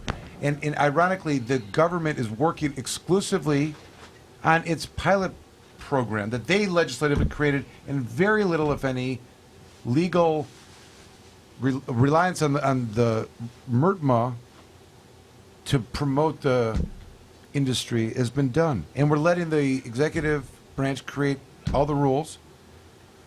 And it may be... well, the rules are coming out in October 31st. The federal government? Yep. They're basically looking at over 4,500 comments that were turned in at the end of December. I think that they're really more concerned with trying to determine if CBD is dangerous or not. Are they really wrapped up in that right now? Well, I think the laws would still affect growing fiber. I mean, the USDA that seems to be, No, I setting the understand. rules. No, I agree. But my point is, if the DEA's position right now is like, wait a second, this CBD stuff, we're not certain if it's not dangerous, and before we start giving out licenses for hemp, we want to make sure that, so we're going to have to do some more research. Yeah, but I'm saying if they're doing that, and we're empowering them to make the rules for the industry, we should all be worried. No, yeah. I mean, I thought they should look at industrial hemp the way they look at beer and liquor licenses, and they're two different things. If you're going to They should look at it like wood and concrete. Yeah. Not like liquor. Liquor's a spirit. Wood and concrete. I was just looking at the different kinds of licenses and the different alcohol contents that are permitted, and having, an idea. Yeah, but there's a that's difference there. different. It's consumption. Right. Both of them are consumption. Right. Okay, so there's CBD products, there's alcohol products, there's consumption of cannabis sativa L greater than 0.3 THC. And then there are products that no one is going to consume. That they're going to grow the plant and they're going to build a house. Right? So that means that you can have the THC content up to 5%. No, I'm saying that. I think it'd be no, great. I'm saying to you that the concerns for non-ingestible hemp growing, non-ingestible industry of hemp processing should be the least restrained, if they possibly. The point that I'm making is they're up and into the CBD stuff because of some DEA deciding whether CBD is dangerous, and they're not going to let that industry go forward, like a lot of people are trying to get their foot into. Some people are trying to posision themselves Right, to 'cause control the there's- market. Right. So, but my McConnell point is is that, involved. I mean, who? McConnell. Right. But the point I'm making is how I don't know. I mean, I don't know that they're going to be able to get away with it, but I think that they realize the amount of, they also they're like in Michigan how the licensed facilities are seemingly the good guys against the caregivers, the bad guys, and the police are on the good guys. The business owner side, and their comments are, well, they got to get in line and get a license like everybody else, or it's not being tested, and that's the argument. But here we have the same thing, that the DEA is going to take the position that this is dangerous, and we can't get these licenses out. And besides, these what is it?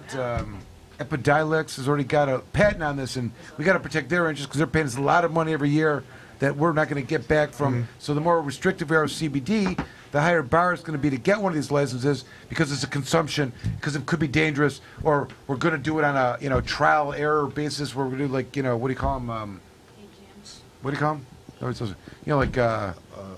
I know what you're talking about. Double-blind drug studies or something like that. Yeah, right. exactly. Something like that as a methodology and slowly roll it out. So you're there. saying it's the CBD that is therefore overlaying and affecting the whole industry, even for those things that will never be ingested. Jim, what do you think? Stop with the wrap it up stuff and participate in the conversation. Way past 10. I'm just playing out the Exactly. What do you say? You had a comment on that? Just say wrap it up. I mean, help bring it to producer. a close. One of the things that you could do what I would say is doing a puff pass of hemp huff gas is a surefire way to make your life not last. Oh, That's the like a Dr. Seuss. Did that come off the internet? It did. Well, there's definitely some value in some CBD products, and they're going to be doing. I'm waiting a lot I'm more waiting to research get as the we training move course forward. on that with the Yeah. clarity of exactly what CBD and what values of it or what percentage of this or that. It's a really complex It certainly is. chemical. Who's going to teach you it? And who are you going to believe? Because there's a lot of information out there, a lot of have to figure it out on your own. I want to vet your educational sources before you go in there with your beret and start just taking the stuff in carte blanche. Well, I'm just Is that going to okay? collect it from people who claim to be experts and try to share it with other experts and see who shits on it. What can I tell you? I love people that call themselves. He's going to waltz in with his beret and figure it out. Hey, not an expert, just a poet. You beret slap 'em I'm not an and expert, move but I on. dress like one. Yes, Is that what you do? No, I'm saying. Oh, this is not an expert. I think dress. so. You think so? If I was to think of the various experts I've had that showed up to testify, like in midwinter, they all had a hat like that. Really? Yeah, I think it's You'd like a popular. jury full of them? The expert walks in. Oh, the They all expert. have something, they're all. Would that be your worst nightmare to walk Big in long every jury? cigarette filter. I used to work for somebody who actually yeah, did the that. long I mean, cigarette An expert? along with I other forgot things, about but that those. was one of his things. He was an expert witness in many. What areas? Workers' comp and personal injury and. Did you close? Yeah. We're still on? Oh, we're still on. You got to close. We're still on. All right, so that's enough. We've Should had enough wrap now. her. Joel, do you have any final comments on? I'd close drink it. Jim's water. I'm glad I noticed that mine was here. Is it off? Is it That's over? it. Okay. Joel's your final final comment comments, right? is that CBD rocks. Industrial hemp also rocks, If it but could. there's a lot of things that still need to be worked out, and we're eagerly anticipating more updates. Oh, well, thanks for that interest. Joel, And- yeah? R.J. McGee is demanding from you the data that you have. He's demanding from it. Don't make me give him your location. No. How are you going to publish it? I will share it with Tommy. I will look at the graphics, and I think it's really great. It shows the baseline of where everything is compliant and where and what time the percentages of those plants that were hot in this last pilot season. I Who's thought doing it was the testing for the state? the state is actually doing the testing. That's right. Do Yeah. you have a choice? No, you don't. Not right now. There was a brief discussion I had, and I really fear that that isn't the DEA is wanting to be the Yes. final end of the. I thought I saw an article that said no, that was not going to be, but I'm hoping that they at least create deputized testers to at least midway through the growing process to give growers a chance to know if it's getting bad. Elect Bernie, and then he will direct the DEA to deschedule cannabis. Well, that would be a wise thing to do. What was Very helpful. Tony telling us about the hemp crop, that they tested it, and then by the time they harvested, the percentage Well, had changed? that's it. Well, here. And so, yeah, she said, so if it's too much of a time between when they test and when you harvest, you can really be in trouble. Here's the crazy thing. They've written the law. You saw how many acreage are out there, 15,000 acres, and there are some farmers that own 2 different plots of land they're growing. And so you test your crop on one day, and it's good, and you might have 40 acres. You might be a farmer who's got 500 acres, but after you test it and it's good, you now have 14 days to harvest it all. Well, that's what she said, and they actually had a lot of people who did harvest in that 14 days, and the stuff still tested hot. It's still at the end of the 14 days. At the end of the 14 right, days. half the yeah, crop so was it was there. crazy, and they said that a lot of people are sitting on that. They couldn't do anything Well, with it. so many farmers are just like, She I was think telling stories of people are who sitting did out not this even cut their crop; they left it in the field. So many because farmers there are was sitting nothing out to this do. next Yeah, there grow was, like, season. so- It's really I can tell you. No, they said there's no manufacturing venue or Place to avenue send it to. for there's nothing to do with it. Thank they, you. They can't. This is my thing. I've been this is saying what there they needs to said. be Well, that's what they incubated said. business. There's no avenue to manufacturing. No one knows what they did. They're fucking there's no strategic plan for Yeah, God's there's sake. no I mean, manufacturing. first off, the And banks people aren't who there, are so there's no using one it in wanting to see the potential. manufacturing. We didn't we close? I thought we were done. We're done That's now. right, yeah. We're done now, Tommy. Can we cut it That's out? a shame. All right. Thank you for listening, everybody. We are officially wrapping up 454 here. We will talk at you next week. Thanks for listening. Bye. The Planet Green Trees Show. Join the Michigan Medical Marijuana Association today. MichiganMedicalMarijuana.org.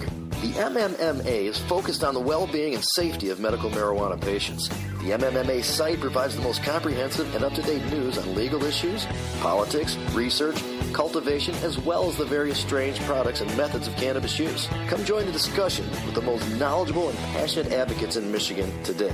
MichiganMedicalMarijuana.org.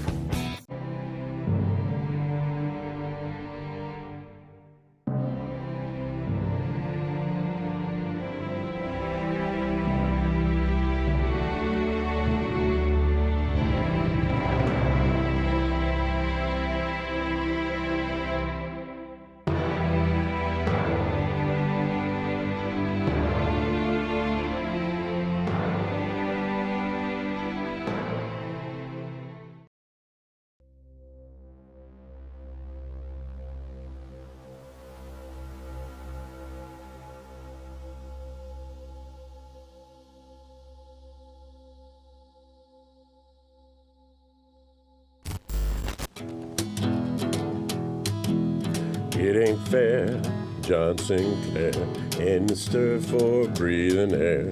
It ain't fair, John Sinclair, in the stir for breathing air. Set him free, let him be, breathing air like you and me. What's the judge to do? What else can Judge Columba do? We got to set him free. This whole place went nuts.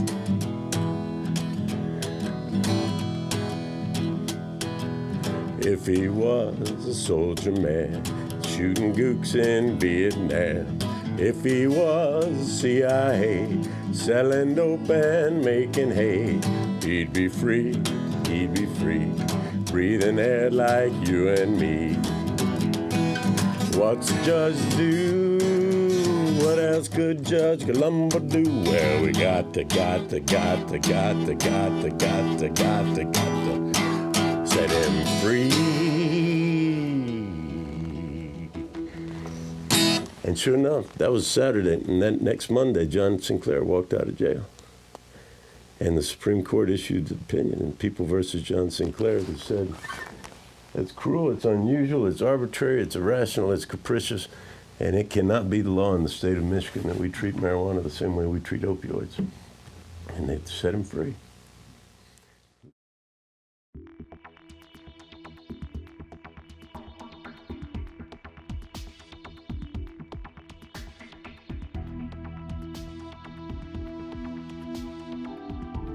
Hi, I'm Jeff Frazier. I'm one of the attorneys at Comorn Law in Michigan.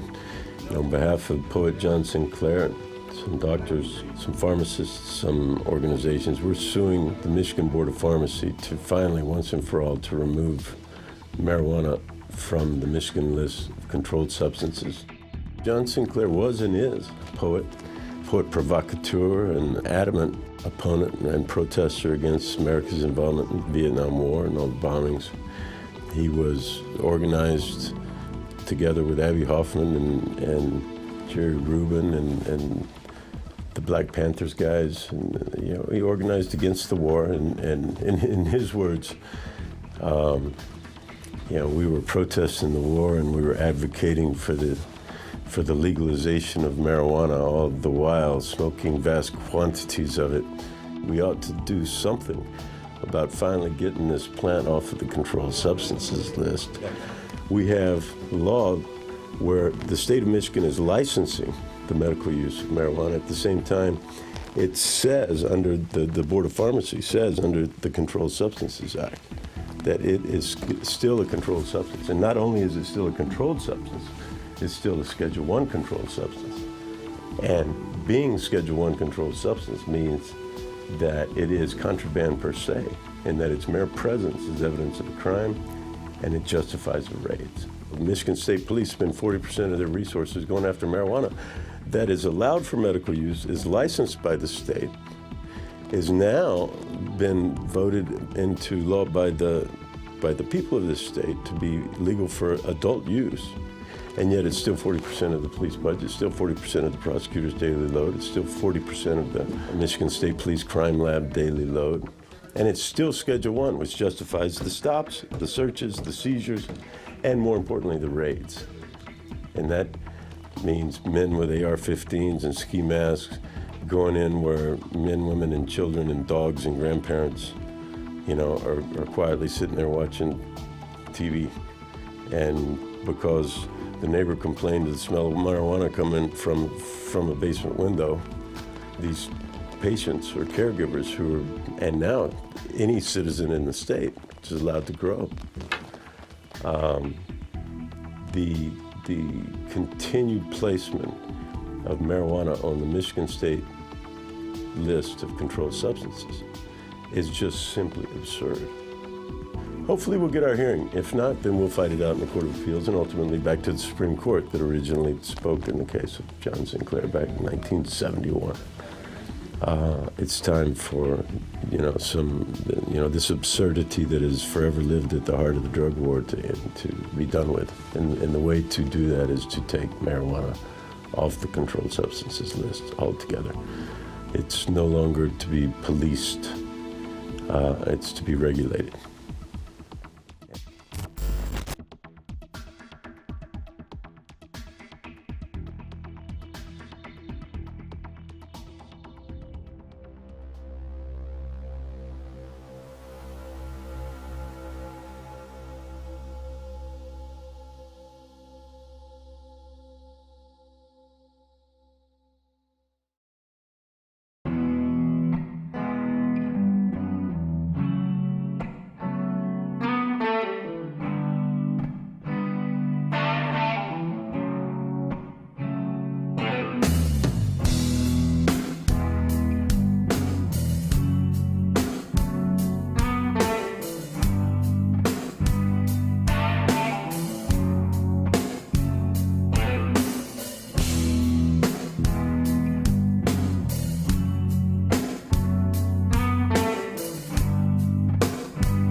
important and historical farm crop in American agriculture has returned after having been classified as a controlled substance and illegal. On December 20th, 2018, the President signed the Farm Bill, also known as the Agriculture Improvement Act of 2018, into law. The signing of the act was great news for the hemp industry, which amended the definition of marijuana in the Federal Controlled Substances Act. Hemp is now defined as the plant, cannabis sativa L, and any part of the plant, growing or not, with less than 0.3% THC concentration on a dry basis. The plant itself is no longer a controlled substance. Hemp is one of the most versatile plants on earth. From clothing, fiber, paper, building materials, hempcrete, biofuels, CBD, and medical uses, it has been a part of America's industry for over 200 years. Even the United States Constitution was drafted on hemp paper. The time is now. If you're thinking of getting in the farming or processing of hemp, contact our global experts, legal, and consultation teams to make sure that you're on the right road when you venture into the new hemp industrial revolution. Michigan Hemp Industries has been a leader and advocate for the return of the hemp industry, so come be a part of the new revolution in agriculture in Michigan.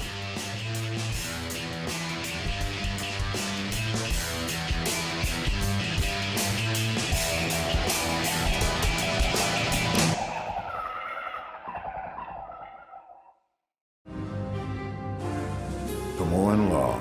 Michael Camoran is one of the top attorneys in Michigan that has experience and dedication in criminal defense law.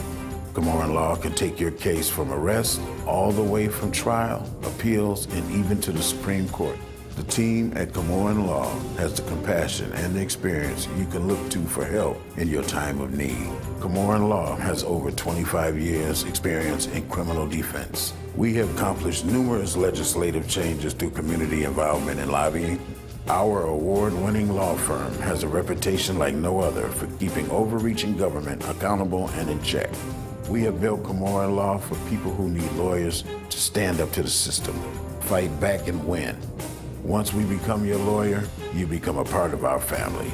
Don't settle for less, just ask our clients.